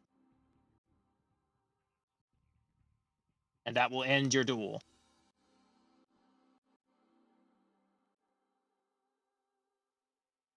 Can I say anything after the duel? Of course you can, man. Glorious battle. I might have lost, but that was fun and entertaining. Who was the person who put the mark on me? That was Madeline, the one you were just fighting. I like pat Madeline's back and say, whatever that detonation spell is, you must teach it to me next time. And I look at my partner and also say, even though you got knocked out early, your spells were still amazing. Hey, thanks. Shwana will walk up behind you and she'll look at you. Pretty cool too. You just charged in, like you just didn't even care. That is what I've been taught. We don't wait, we attack. Yeah, I'll just stare at him, acknowledging everyone else.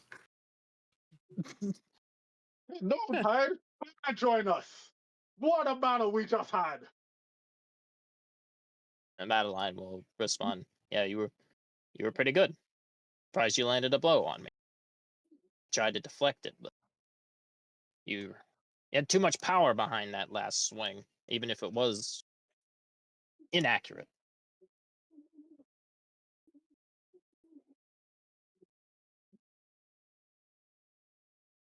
Dandelion will look at you. Adeline will look at you, Dandelion. Did pretty good. Thank you for Liked all finishing the your- match. I would have loved to see the end of it, but it is what it is. Well, we still won. It's a team effort. Not like I can handle a 1v2 on my own. Maybe.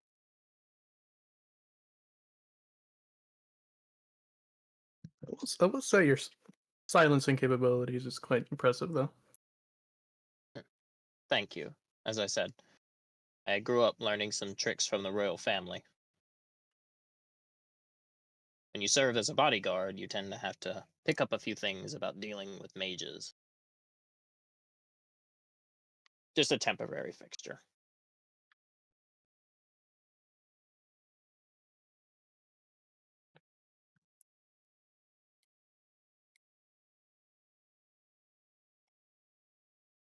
I'll come over and pet little Ram and Abraham for doing such a good fucking job.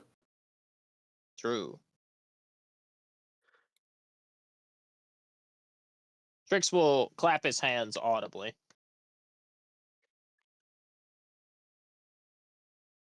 And he will write high across, I guess, he will write high up in the air. He will say, "You all performed admirably.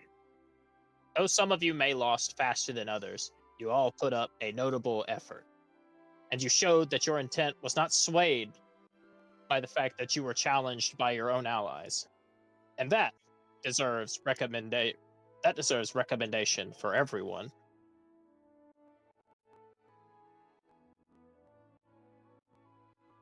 And I am pleased to award each of you, well, most of you already have a silver Oriole, but for R, who doesn't have one yet, R, you receive a silver Oriole, which allows you to change your spells whenever you want. But it is a one-time use. Inspiration. It's fine. And an inspiration. Yo! Oh, interesting. An inspiration for, since you're new, I know you're still new to D&D, so you're still kind of learning the ropes. An inspiration lets you re-roll any D20. Oh. Good to know. Yep, you can use it once. And Trix will say, for those of you put forth such a display and managed to claim victory, I am proud to present you each one gold Oriole. Zip, you receive a gold Oreo. Dandelion, you receive a second one. I got the double stuffed golden Oreo. Yep. And Madeline and Anna will both receive one as well, but Madeline will look down at it and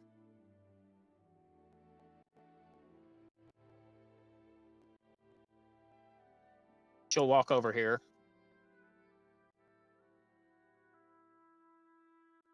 Here. Hey. I saw you guys got pummeled pretty bad.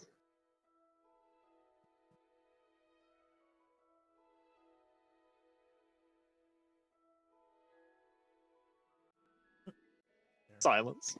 Pearson silence. So talk.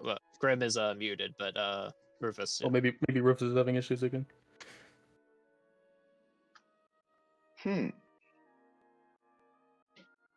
Welcome back, Grim. I'm all here.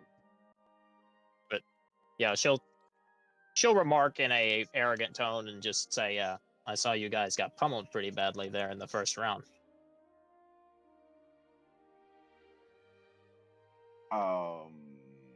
Well, I underestimated our opponents.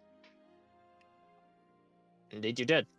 There's a lot of varieties of magic at play here. Definitely think about going all out next time you face down your opponents. And maybe use Okay. this. She'll toss both of you the golden Oreo for you to kind of decide amongst yourselves who wants it. Study up, boys. She'll turn her back as she tosses the gold Oreo to the two of you. Study up, boys. I'm looking for a real challenge around here.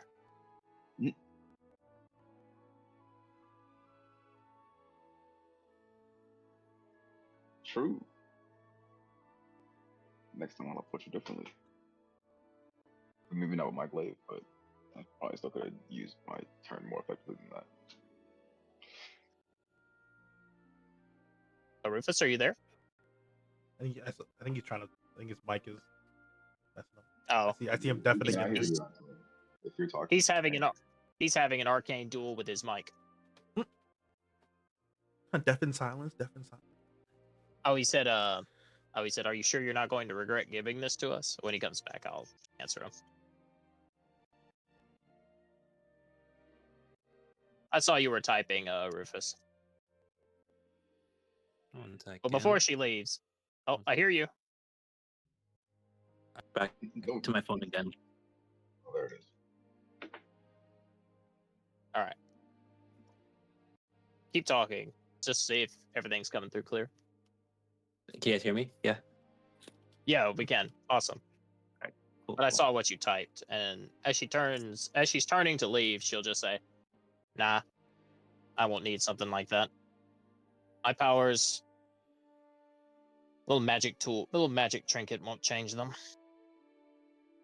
So you can use it. And like I said, study up, get better."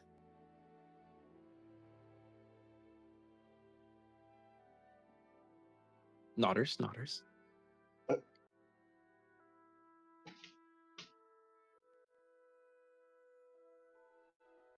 And Trix will hold out his hands and he'll say, "That concludes today's evocation lesson," as he writes into the air. "I hope you all obtained something valuable today, and you learned a little bit more about spellcasting, as well as each other. It's best you get comfortable in each other's presence, as you are all one class, and you will be seeing each other the entire year. So have each other's back, and don't be afraid to face each other, should the need arise. One of the most important things about magic, just like weapons, they require a firm hand and constant training. And with that, you're all dismissed."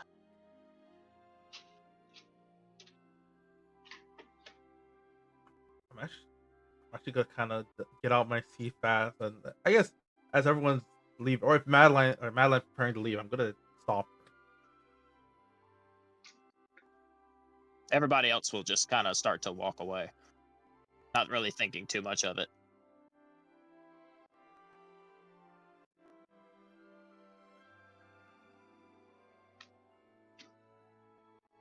She'll turn and she'll look at you, Zip, as you kind of stop and stare at her. What's up, Tyke? That technique was interesting. Did you? I was curious. You saw what happened to the girl outside on campus grounds, right? Yeah, I did. I was there. You Creepy stuff. did you find anything? Do you have any knowledge or anything about that?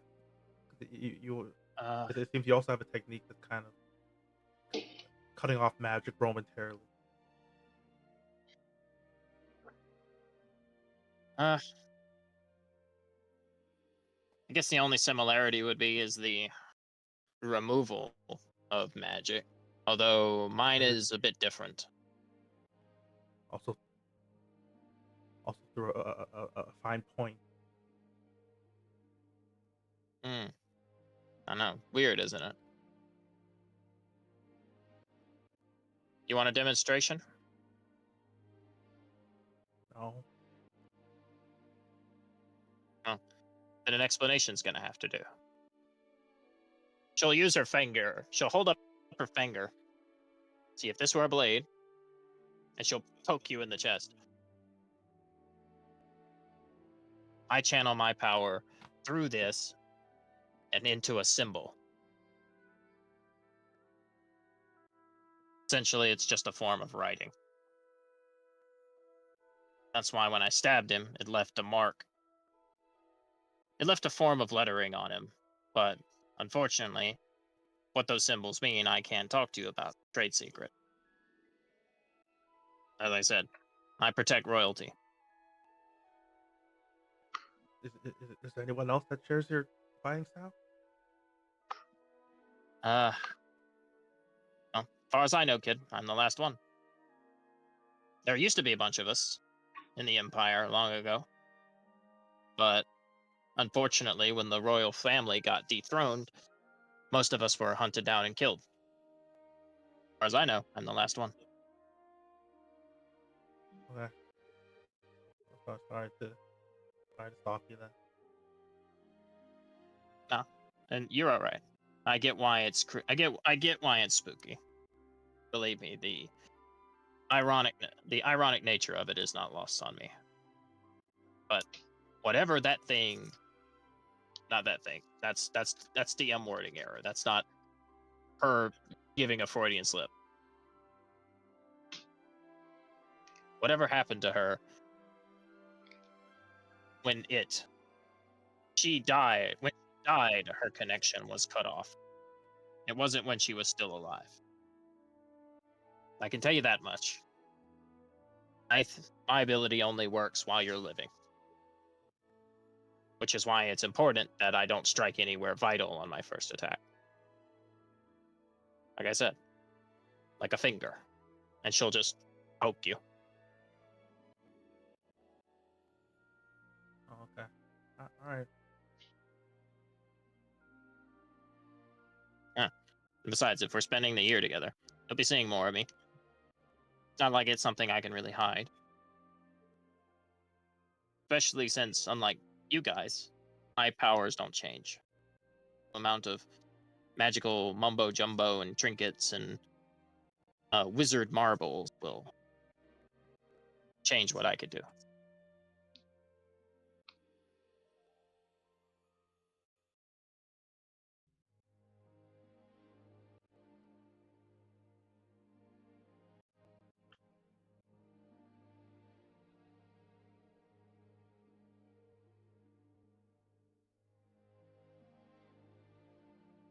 And when everyone's ready, you gather up at the door.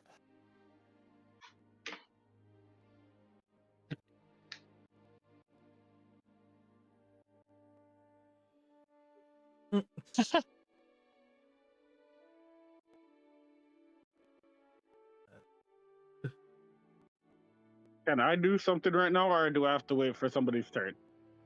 No, you can do anything you want, or What was the name of my partner again, who I was teamed up with? Ashwana. This is her right here. Perfect. I rode up to Ashwana. Let's see, remember what I was gonna say. What a fun battle we had, even though we lost. Two things I want to ask is, why did you pick me as your partner, and why are you at this school?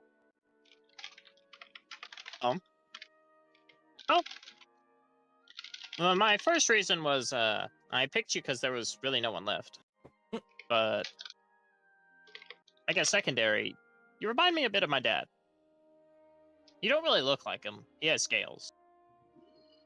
But, you know, you're big. You're kind of loud. And you are, you know, pretty gruff in appearance. I can tell you've been through a lot of fights. And my dad has that kind of look to him. He's a monster hunter.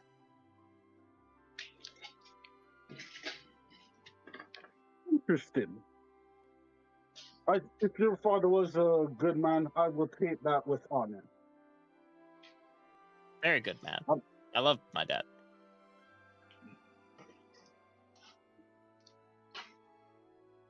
But as for why I'm here, I want to be a monster hunter too. But my abilities are kind of limited to the ocean. My dad is a river hunter. He uses the rivers back and forth as his means of transportation. I want to expand. I want to go from the river to the ocean.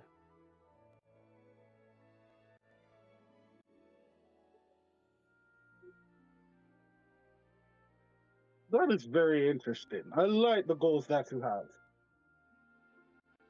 Thank you. There's a lot we don't know about the ocean. I'm sure there's a lot bigger monsters in the ocean than there are on land. So I want to see something. I want to see something big. Something bigger than I've ever seen before. Expand my horizons a little bit. That would be fun to take down a very big monster. You were right with the assumption. I have been through a lot of fights through my trainings. I'm glad you take the fact that we lost so well. Figured someone who loves fighting would be upset that they lost. No, this is all training and challenges. We have to learn through defeat to get better the next day. I just now know I have more people that I'm not stronger than, and I will have to verse them next time and beat them.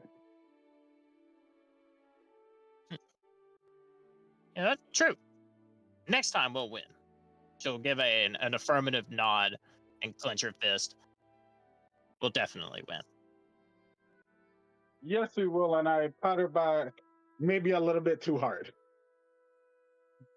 She is kind of thin, as you can tell. So as your hand just backs against her back, she'll just go knock the wind out of her.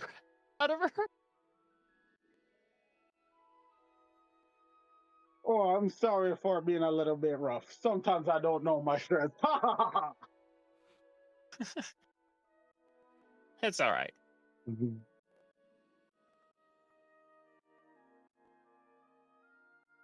Get up here, Dandelion. Stop hiding. Lurking in the back there with your son. I was hanging out with Madeline and she went away. Well, she's been up here for a while. I just wasn't gonna bring all my summons up there. And I have something for Rufus and Grim as well. Nice, nice, nice.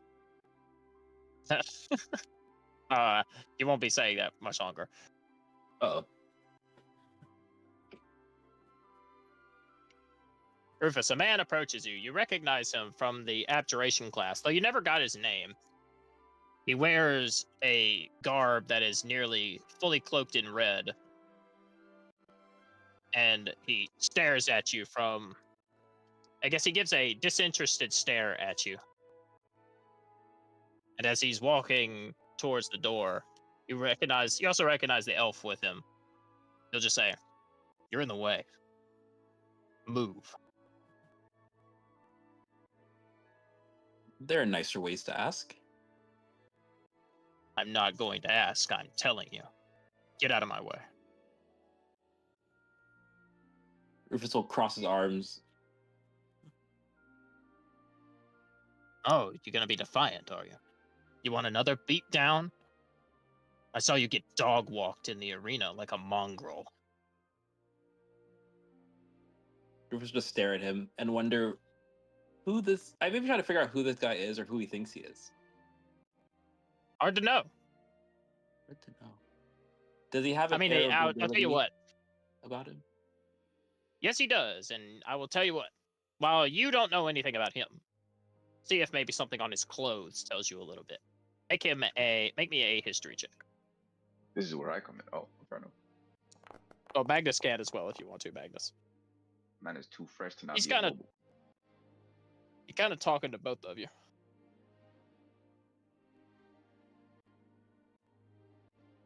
18. That's enough, Rufus. Nice. Rufus, you recognize his clothing, specifically the red-crested bird, or the red engraved bird that lies on the strap just above his just below his neck. It's on his token there, you can kind of see it.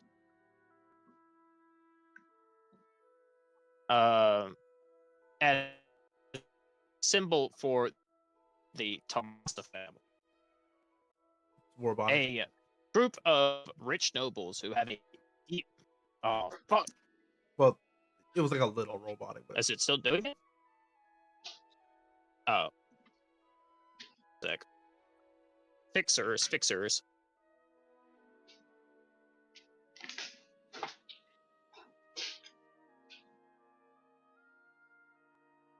See, better, worse? no, it's fine. It's fine. Okay, cool. You recognize the symbol of Clan Tomasa, which are a rich, noble family, specifically from Kaloon. And they are one of the proprietors and funders of the Blood Cairn.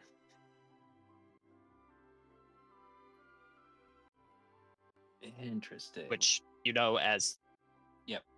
Yeah, you know as the prison that houses the worst of the worst on the continent, built to hold the first vampire and creator of blood magic.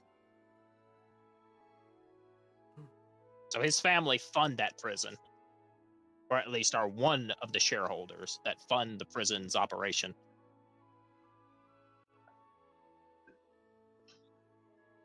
And what you understand is that putting two and two together, the elf behind him is probably either his childhood friend or his bodyguard. Potentially both. I guess recognizing the symbol, Rufus is just gonna arms still crossed and stare at him. And be like, so a Nepo baby thinks he's better than everyone else? Yeah, that doesn't surprise me. Well, I know one thing. I'm better than you. Rufus will laugh. That's rich. If you think one class is all it takes to, I guess, to show off someone's skills, then you will be sorely mistaken. If you can't even beat your own class, then you can't beat mine. We shall You're both see. first years. He's Yeah. just a part of a different class. We shall see. Yeah, we shall. I better not catch your face standing in my way again. And he'll shove you to the side.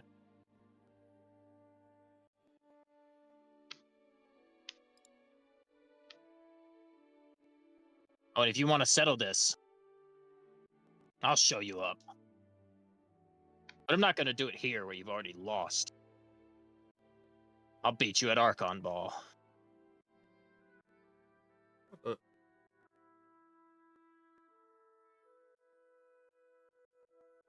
What's that? Good question. Very good one. Make me a.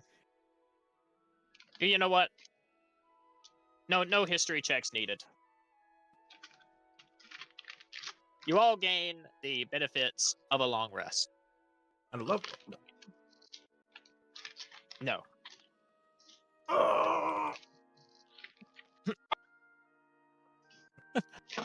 Sighs of cringe.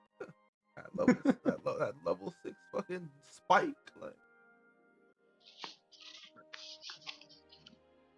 There will be no mid-session level ups this campaign. It will all be at the end.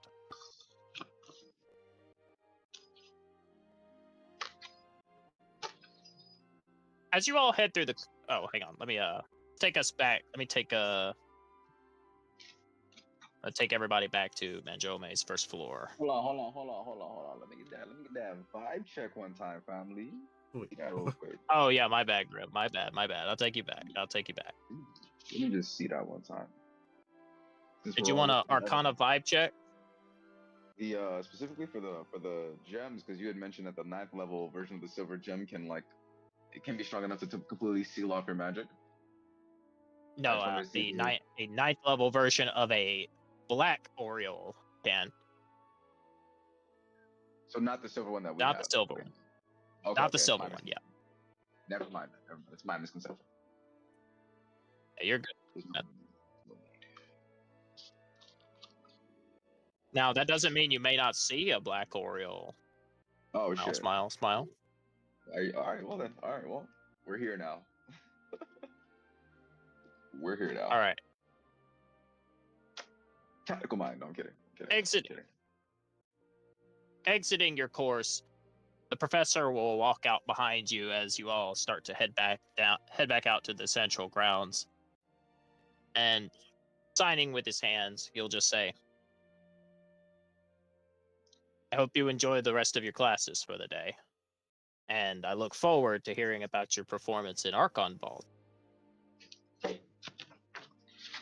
In fact, that will be next.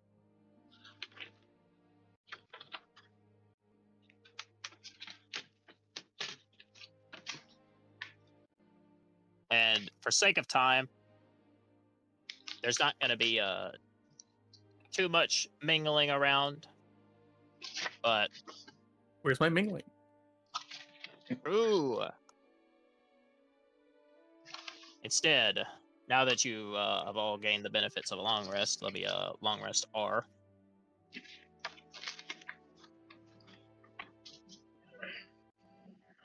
Your last thing for the day, before you are free, before you gain free reign over your internships, will be sport. Physical activity. Now, whether or not you wish to remain in sports is entirely up to you, as this counts as a internship as well.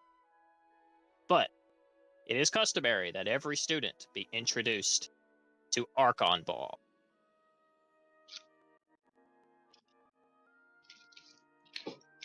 I will leave the professor here.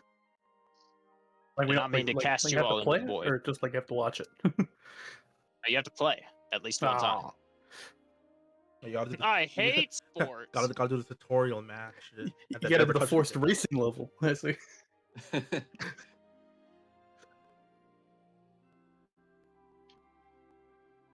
Moving back out into the main hall, you feel refreshed as you leave the professor's classroom. You are all revitalized and restored. And, however, your refreshments and peace of mind are short-lived, as soon you hear the calling of a voice.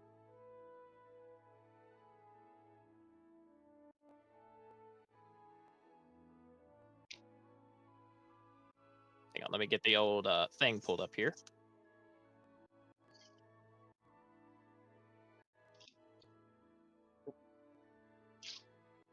Okay.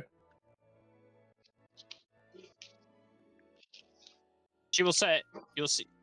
You'll see a woman garbed in a white robe with a blazing red trail.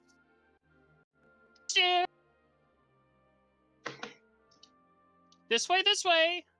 Be quick, be quick!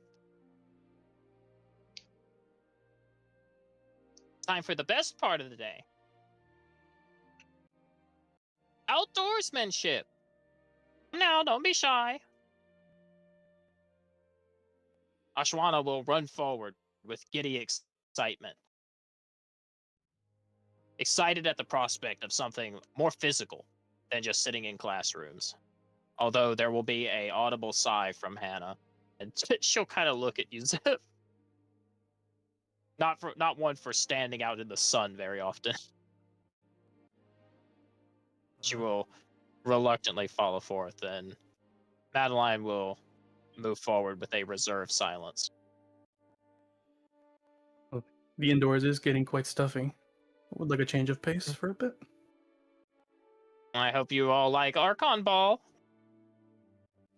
Pardon? Funny. I'll explain it as... I promise you'll get to free roam around the college soon. But there's just a couple of more things to take care of. Like I said, Archon Ball. The best part of the day. And the best part of the school. And with a wave of her hands and a whisk of swirling magic, she will summon forth a round sphere with lines running through it. And she'll toss it at you, Dandelion. Do I have to make a check? Or just catch it? No, you can just catch it. Catchers. I'll catch it You with disappear. the... Ah! Kitchen nap. My summons will look And as you... very confused and begin desperately looking for me. They'll disappear with you. And Ball will reemerge in her hands, and she'll turn to you, Rufus. And you're out. She'll smack you with the ball, and you'll disappear. And that's a dunk for you. And she'll slam the ball onto your head. Zip, you'll disappear. Oh, a gentleman. Well, here, allow me to pass it to you. And she will hold the ball out gingerly to you, Grim, not wanting to mess up your suit. I just palm that one hand. Thank you kindly. Yep, and you disappear as well. Oh, you look a bit harsh. Can go a bit harder on you. And she will rev up the ball, and she will throw it as hard as she can. Well, not as hard as she can, but certainly hard enough that it crashes against you, and you feel your bones rumble as if an earthquake runs through you, and you disappear. And the rest of you, touch, touch, touch. She'll bonk each one of the rest of the class. Wait, my Arcana check. And you, don't worry, bro. You'll get the vibe check shortly. No. Back off. I gotta make you all reappear so I can copy you all. All right.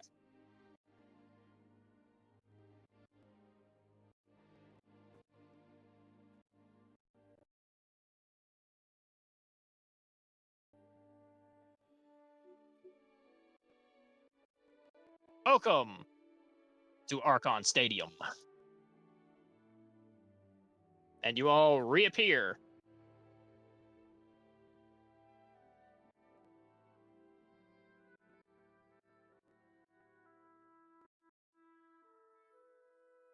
Hello, first years. Welcome back from the transition through the ethereal. She'll kind of acrobatically flip her way to the top of the stairs, and she'll say, I am your PE coach. more or less. I'm also coach of the Archon Ball team. Any questions? What's Archon Ball? Question. And she'll run away.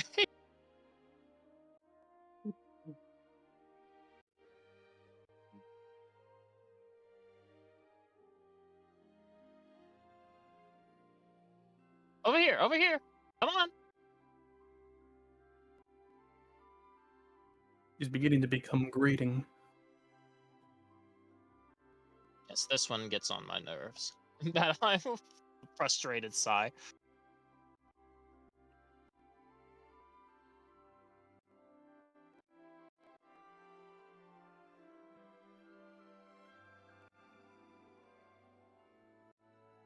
This is our current Archon Ball team.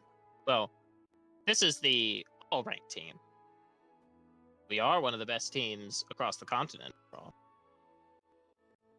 But that would make sense considering Kedwin made the sport.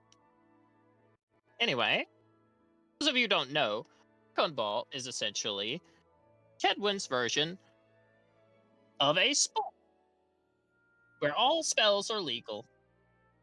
And the entire point? Dunk a magically infused ball into a enchanted ring. However, it's not just any ball. She'll summon the Archon Ball again and give it a spin on her fingertip. And also, you'll see the orc over here he is holding an Archon Ball as well in his token art.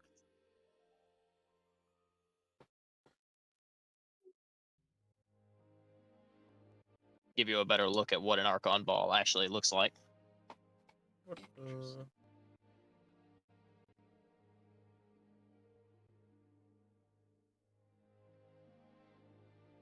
So what makes an Archon Ball different than a normal ball?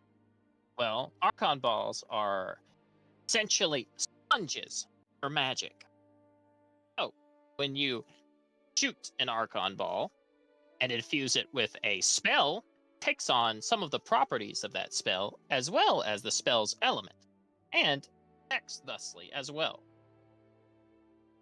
It combines physical sport, magical sport, and general athleticism. And this, right now, is our Archon Stadium for this semester. It looks different every year, but this is the current layout for now. And you might be wondering, where's these hoops? Well, they appear randomly. Once the game begins, the hoops will appear at random points in the arena, and you have to score. Each score is worth 1 point, and the first to 5 win. Pretty easy rules.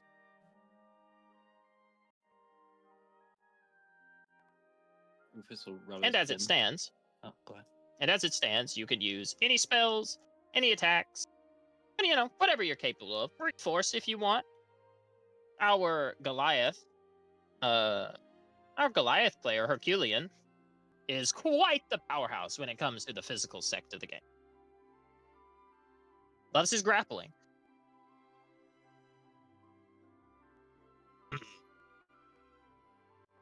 I mean, as a paladin. He'll walk down and Herculean will walk forward and look down at Zip. This one's too small. He'd never make the team. Especially not the team of first years we're looking for. Weak sauce. Did he just say weak sauce? Yep, weak sauce. That's discrimination.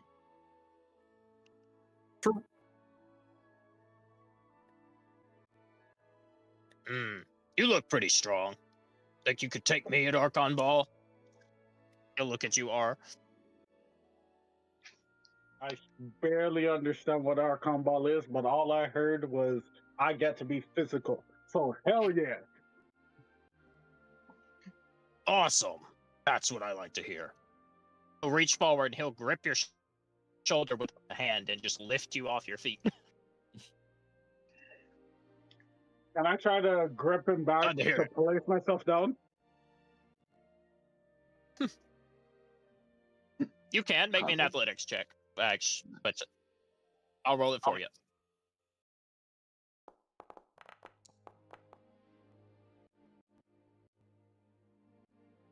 $15. Well, plus 7, 22. That's pretty good, R. You grip onto his hand, and you forcefully pull his arm down, making him lower you to the ground. And he'll laugh.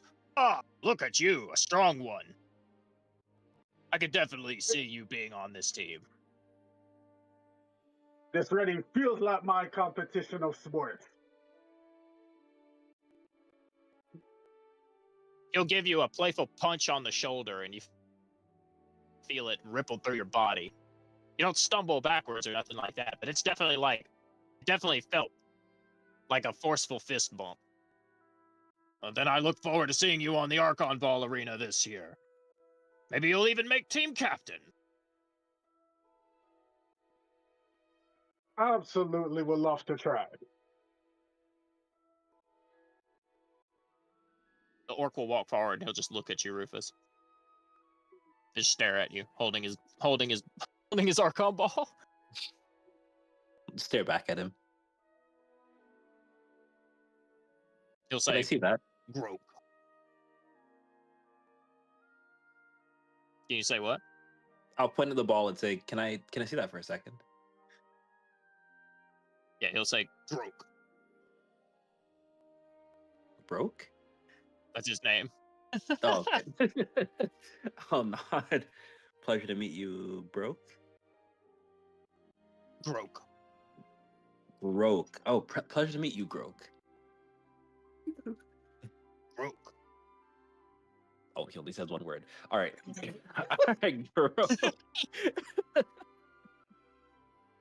Lovely weather here. Bro. Can you throw the ball up in the air? Groke. He'll throw the ball up into the air, and as it comes down, he'll slap it. Oh, okay. See who rolls higher then.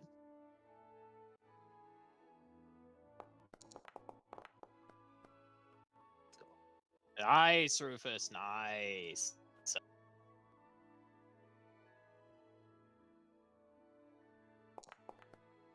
Oh. Pretty good, though. Yeah, pretty good.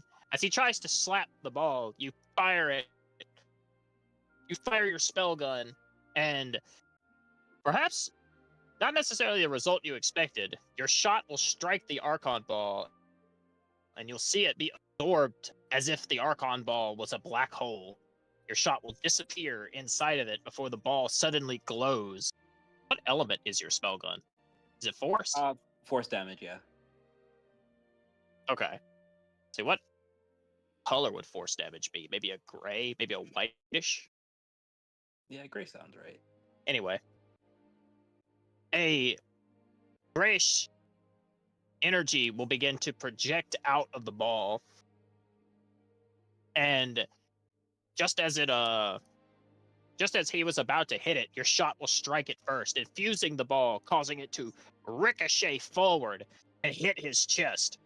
He'll grab onto it with both hands as he tries to stand his ground, and I'll make a con save. As the ball begins to spin rapidly.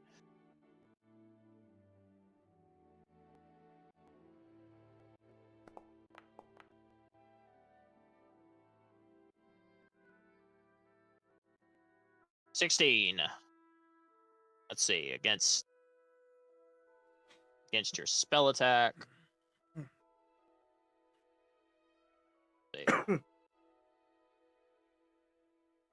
Yeah, so the DC would be an 18 here, based on my homebrew Archon Ball rules.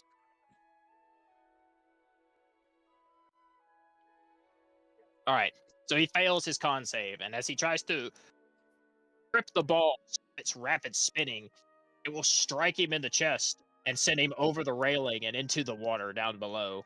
Hear a splash and just him going.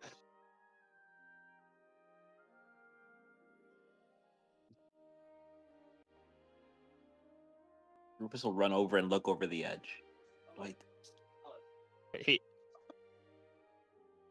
see a few fish swimming down in the water, but otherwise he surfaces seemingly okay.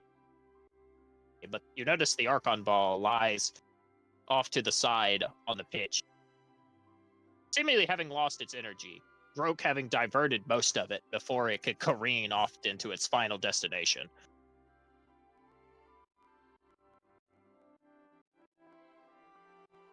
I don't know how far down it is. This but guy I will turn and look at you. Oh, go ahead. It's just like a 10-foot drop. Okay. I will I guess He'll I'll end it in bend water. down. He's okay. I was gonna help him back up if he was. He'll climb out of the water and pick up the ball, and he'll just be like, grow. You have a feeling you might have bruised his ego a little. Mission successful. I'm kidding.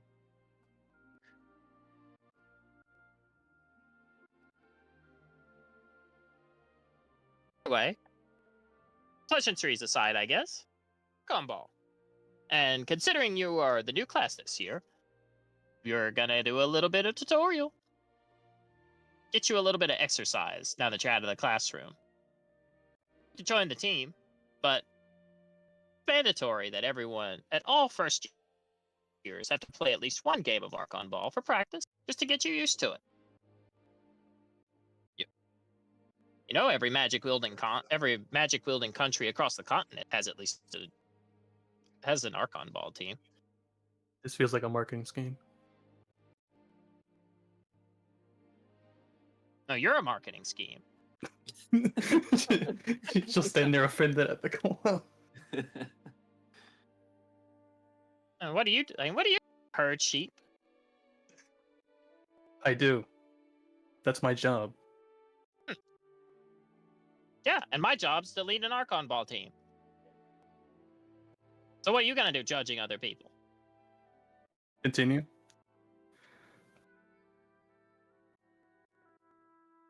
Continue as you wish. You still have to play, though.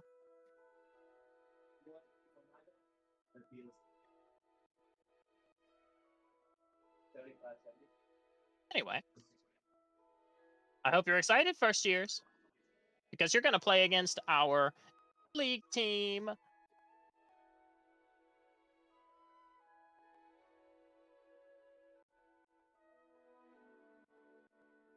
That doesn't necessarily. Of course, fair. you know, it's fair. You just outshot Grote. I'd say that's pretty impressive. I don't even know how to play. That's the point. We're gonna teach you. Grote. He can't even talk. I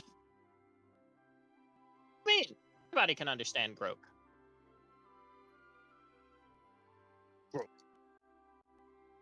Yeah, I know.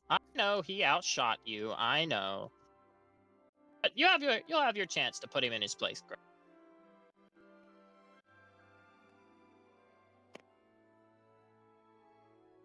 Anyway, introductions. That's Groke.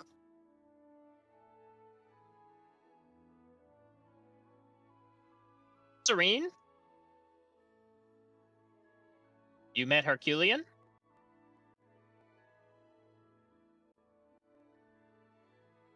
That's Kajul. That's Inolga, who's a second year.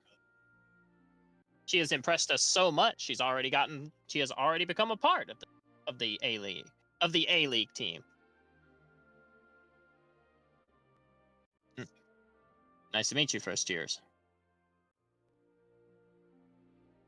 That's Tidewash Mercock. And that's Brother Boltball.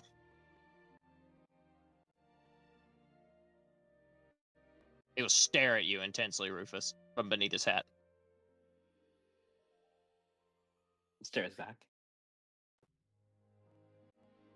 He will try to speak to you, but his voice is not really something you expect. It sounds something along the lines of. Does no one speak common on this team? Oh, most of them do. I do. Coach Strike will wave a hand at you. Fist will just let out a sigh and. How about writing? To Brother Boltball? I can't see his name. Yeah, here.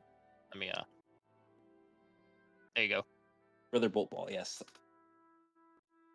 We communicate through writing? Mm, he says no. Yeah, I He says got that you- one.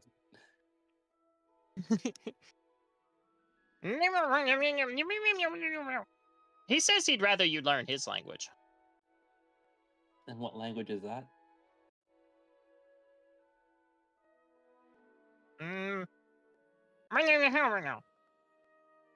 Black Mage.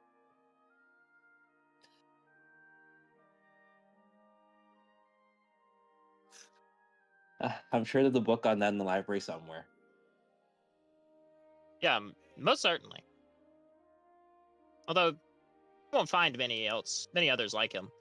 I mean, pretty sure him and Trix are related, but they don't. One of them doesn't speak, so.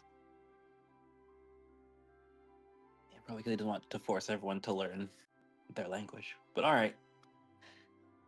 Rufus will nod at Boltball. I'll learn your language eventually. And he'll give you 2 thumbs up.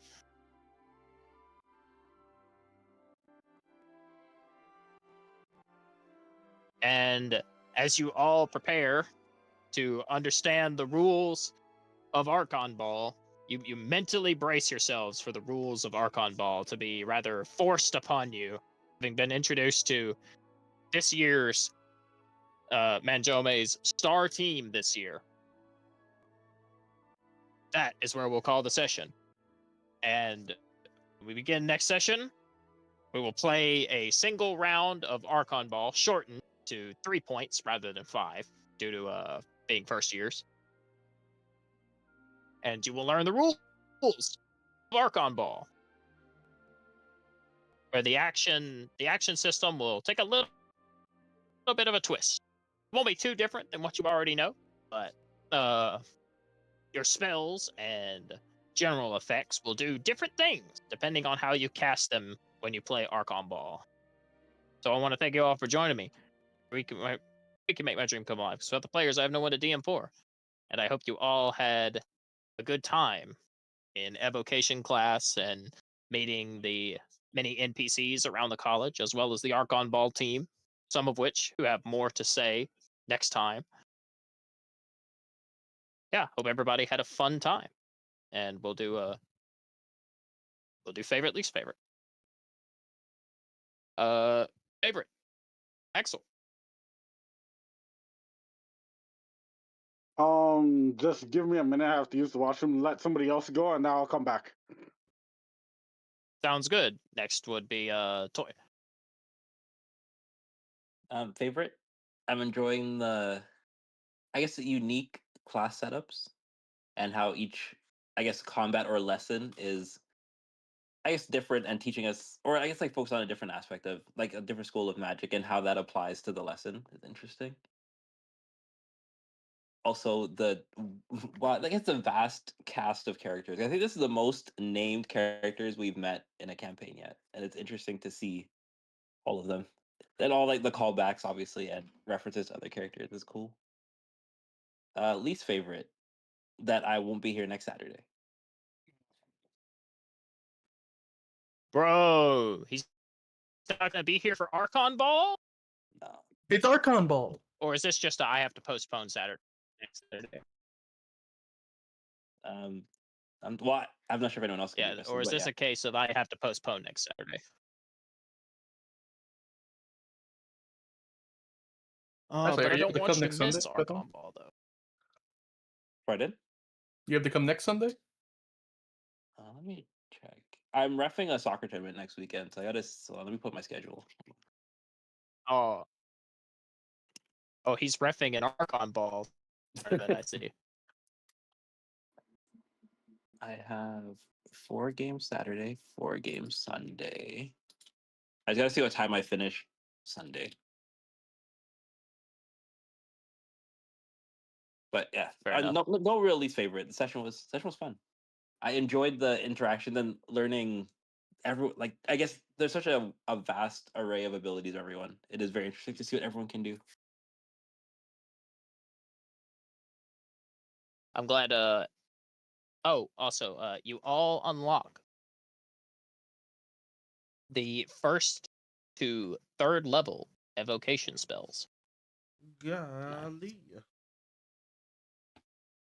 Actually, I'm not too comfortable giving you that level yet. I'll do just like I did for Abjuration, to second level evocation spell. I wish we would level up so we can choose I was kind of spells. toss it around in my head. Bro.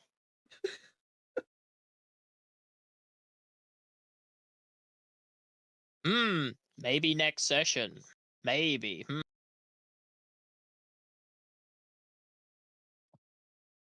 Maybe we're still in the tutorial. What the hell?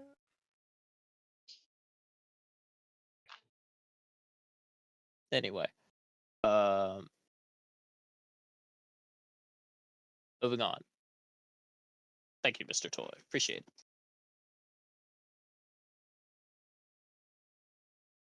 Grim or Gabe? Favorite, least favorite?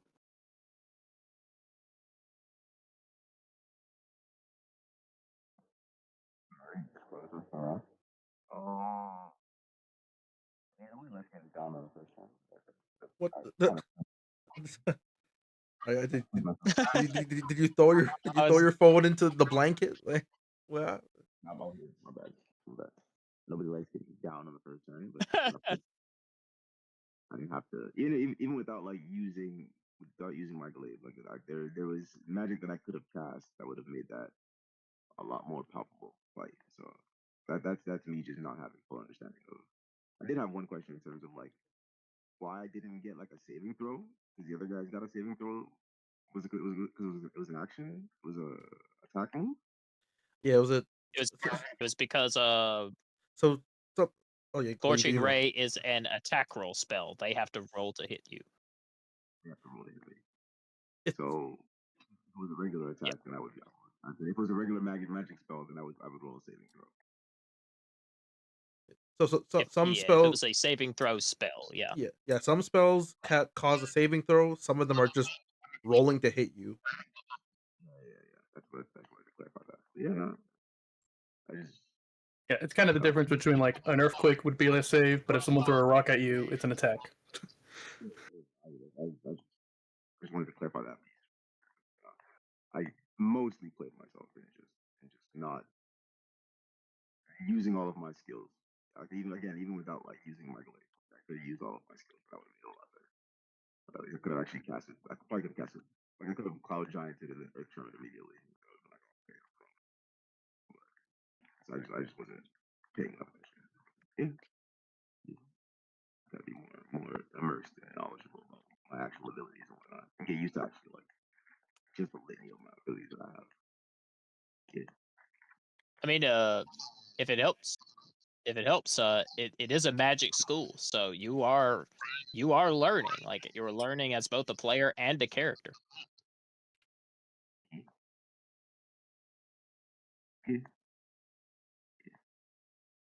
Good session. Good rolls. Did you have a least favorite? I mean, that kind of getting down on one turn, but again, I'm not really, I'm not really too negative about that because again, it was I played myself. I could have just actually used all of my spells instead of just kind of I don't know. I don't know. I mean, I'm kind of made an assumption that it'd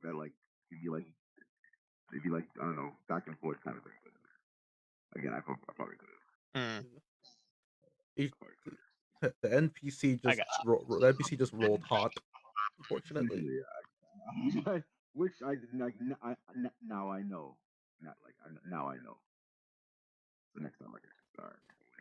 I wouldn't even maybe I leaned into the character a little too much to try to just overall chilling. Hmm. Well, about to do Arkham Ball. Now you know. Yeah. Now I know. All right. Heavy. Favorite, least favorite. Favorite. I got to do my rundown. Just the conjuration rundown. Take someone out first fucking turn. It was fun. Mm. I guess least favorite would be I didn't get to do it completely because the steed died immediately. The +4 strength steeds failed to save, and the little ram didn't. He really is the goat. He didn't die. I'm hearing an echo of myself, and the ram hit what it needed to, so that's good. Mm. And even with all the damn, even with all of the, I think you're coming through somebody's phone. I am, uh, even with all of the manipulation of the luck, I was still hit, so it happens. I was just like, damn, all those fucking things just to die. Gabe, you might have to mute. I think it's your side. But I yeah, don't know how I enjoyed myself, and I'm All right. looking forward to the future as we progress. Awesome. Glad you had a good time. Kai, favorite, least favorite. Favorite is cool doing. I don't know. I'm enjoying the classes and everything. It's still enjoying that. Um, I got to do the thing, the plan I wanted to do. It became up the spike growth into pole. I got to it once, so it worked out. Um, there. I'm trying to think. I don't know if it's really a least favorite, but I think maybe everyone should have teamed up with an NPC because I think the NPCs were just built different, low key. So probably would have Ah, maybe given the real.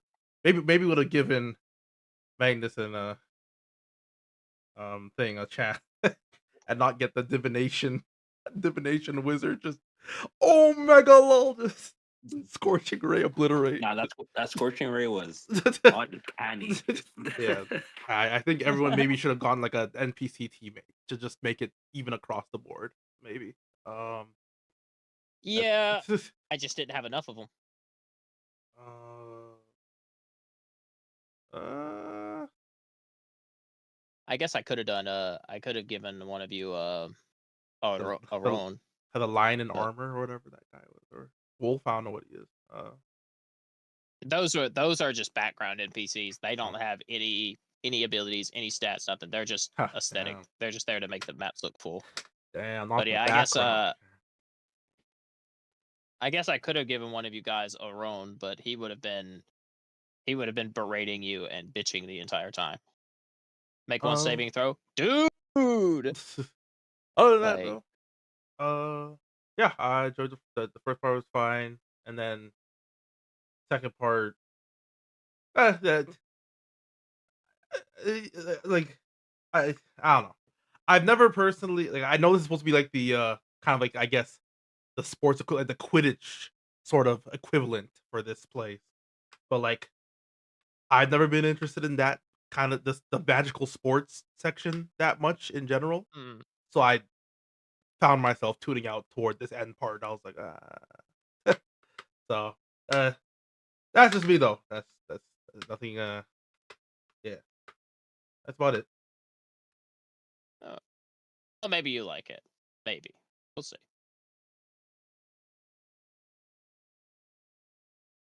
It'll definitely it provides definitely a more of a ground for you to kind of let loose a little bit and think strategically with a little bit of alternate rules. So yeah, maybe some of you will like it. Maybe you'll hate it. We'll see. This is my campaign where I'm trying a bunch of new stuff. I'm trying new stuff and trying to expand my horizons and do things I've never done before. I'm trying to get my creative drive back. Yeah, we're definitely going to try it. And who knows? It'll probably come back up in other campaigns just as a reference. Yeah, thank you, Kai. To the top. Axel, favorite, least favorite. Favorite is that battle part. I really enjoyed it, even though I didn't get to do not get to do. I didn't get to win it, but still got to take out one person. So semi victory. I'm excited for. I forget the name of the game. I'm excited to Archon kind Ball. of play Archon Ball. Excited for that to learn and play that. I'm trying to think. Least favorite. Hmm.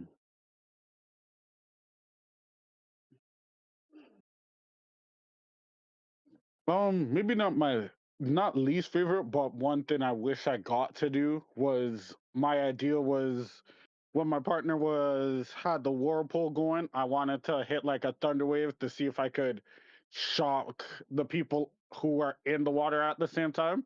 But I got this spelled before I can do it. Hmm. That would have been that imaginary thinking that the professors love. Half joke. True. But didn't get to do that. Maybe a question I have for the more experienced players, like how did you guys get more, not just like with playing, I know with playing, but like to remember certain things or certain tricks? Is it just trial and error? It's just experience. Just the more you play, Okay. the more it'll little stuff will kind of click together. It gets better with time. You gotta Yeah. you gotta remember one thing. You gotta remember, Axel, is I don't want you to feel like, and this goes for Gabe too. I don't want both of you guys to feel like you know, like you're lesser players because you're struggling. I want you to realize that, like, kind of put yourself into the perspective that Kai and Toy have been here at this table almost 4 years. You learn a lot in 4 years. True. So yeah, it will come to you. It'll come to you. All right.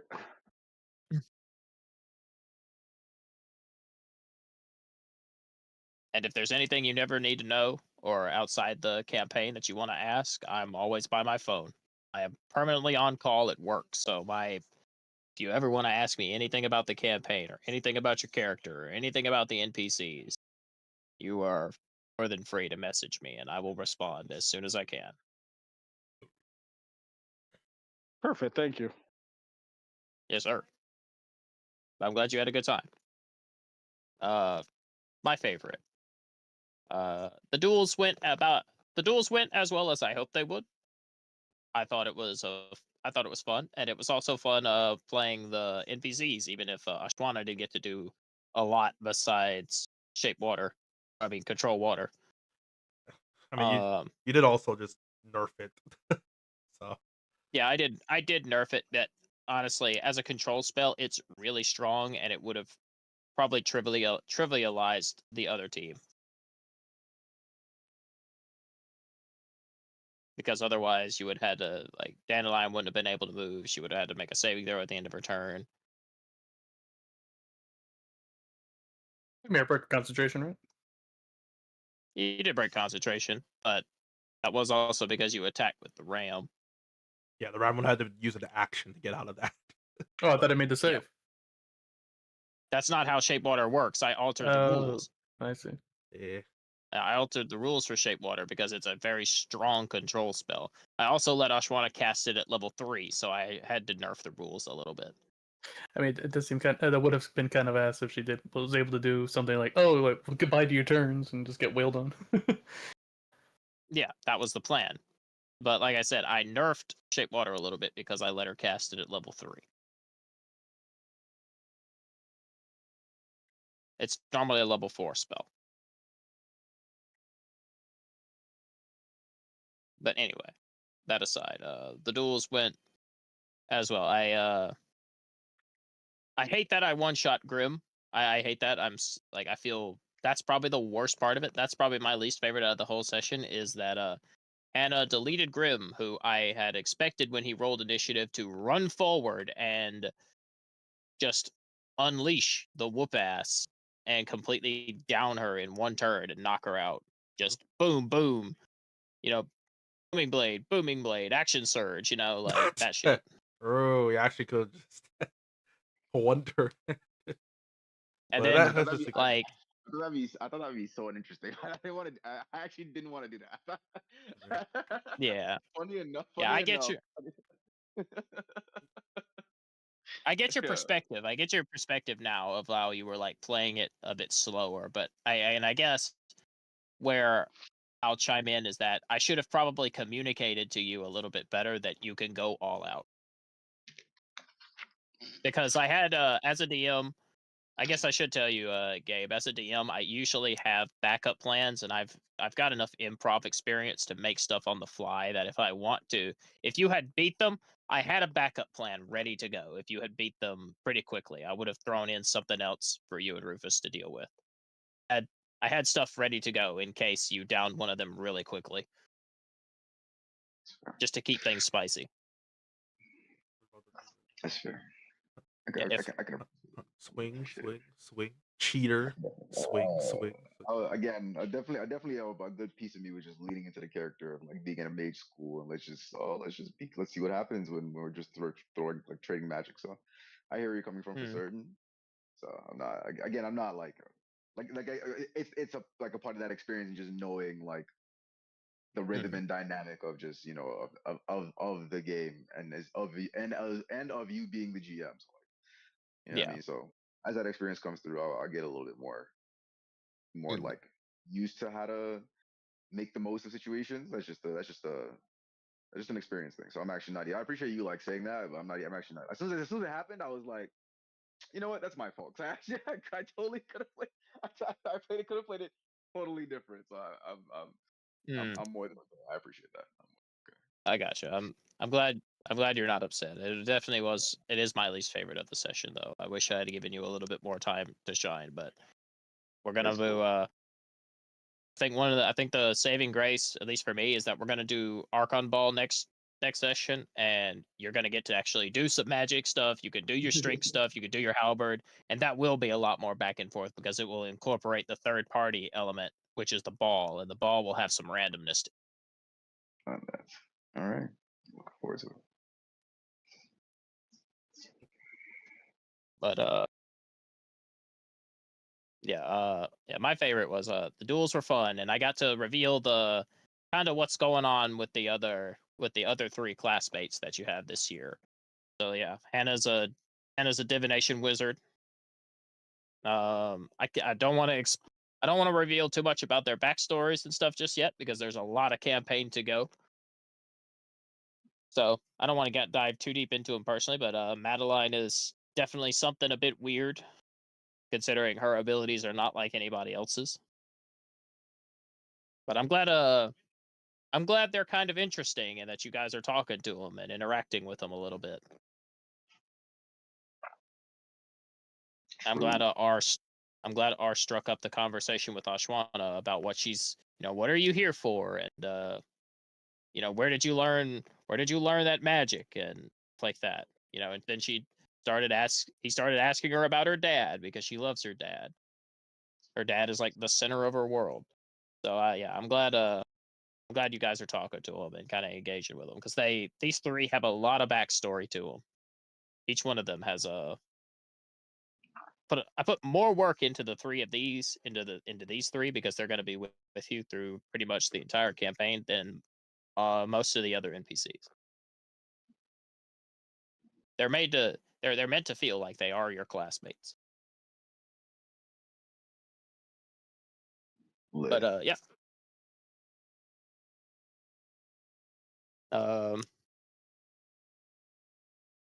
Let's see. Any other favorites I had? Oh yeah, I hope everybody realized the reference I made because Trisk is Trix's brother. the two mutes.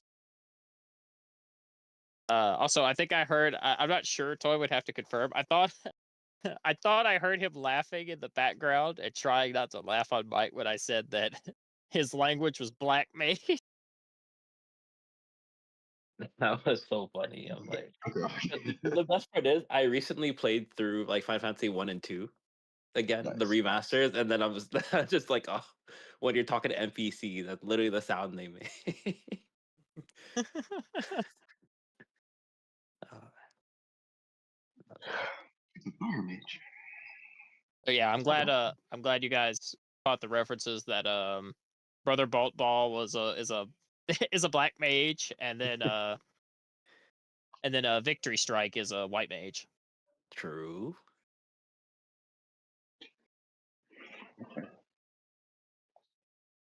Little stuff like that. All the fun in the world. Yep. But there definitely expect some more Final Fantasy references because I am a big Final Fantasy Legacy guy. Been around that series forever, so you're gonna see a lot. You're gonna see and you're gonna hear a lot more in this campaign. Little references to that because this is the best place for me to put it. Like I said, this is meant to be a more lighthearted and fun campaign. We're doing a lot of new stuff, very experimental, a lot of imagination and unorthodox influence. I hope it continues to be interesting and you guys keep having a fun time. That aside, I haven't eaten all day and dinner's ready, so I'm going to get some food. That tracks. All right. Good rolls. True. Yep. Good rolls. Good rolls, everybody. I'm glad everybody had a good time, and well, let's see. Honestly, Toy, I don't know. I don't know if I want to run Archon Ball without you. Would you be interested in joining the Archon Ball team? Would that be something you'd want to do Yeah, in character? they seem cool. They seem cool, and especially because that other guy's giving me a hard time. He's like gonna beat my ass in Archon Ball. So now I gotta play it and be better than him. So. I'm on board. In that case, I might wait for you to be there so Okay. you could actually play the game when I do the tutorial. And give me an update when if your Oh, yeah. availability for next Sunday as well. So For next, my I guess. last game is at 12:30, so I should be good for 3 or 4 whenever we start. I might be a bit 4. tired, but I should be good for that. okay.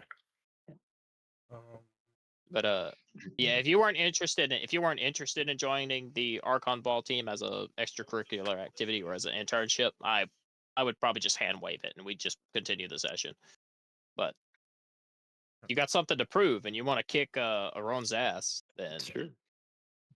And you have my Oh, axe. so one shot at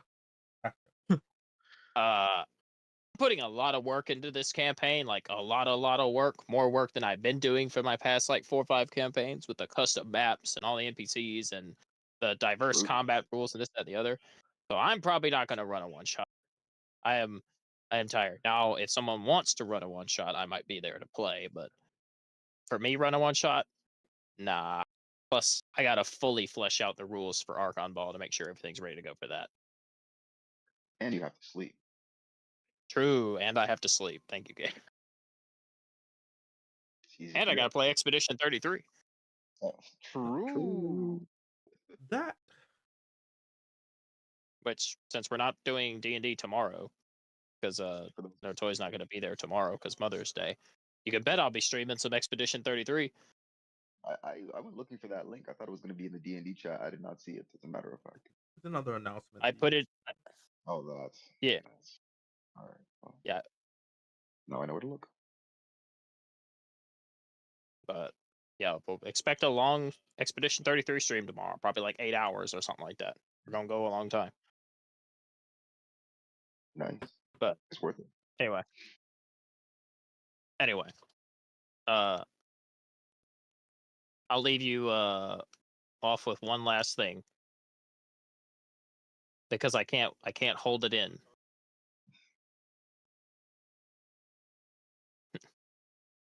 Next time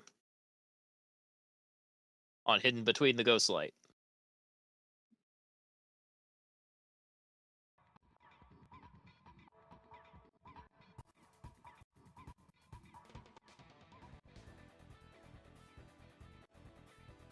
I have 10. And 2. I will see you all for Archon Ball. Oh, that's what. That's what this is. Oh, okay. Well, now I definitely need to play Archon Ball. Well done.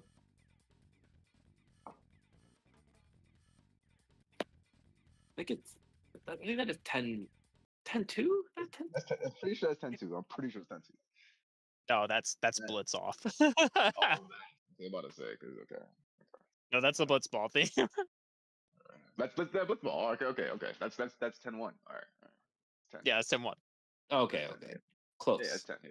Close. Yeah. No, I mean they kind of reuse it in 10-2 when they're like running away from the theater or whatever, but that's fine. It's fine.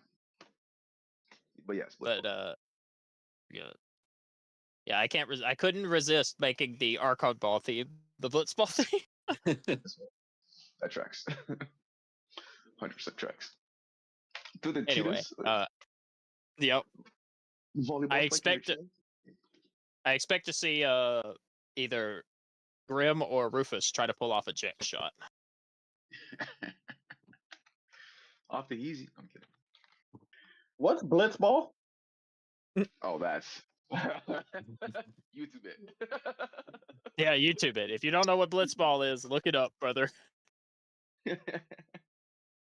Anyway, goodbye, guys. Goodbye. See you next time. Enjoy dinner, guys.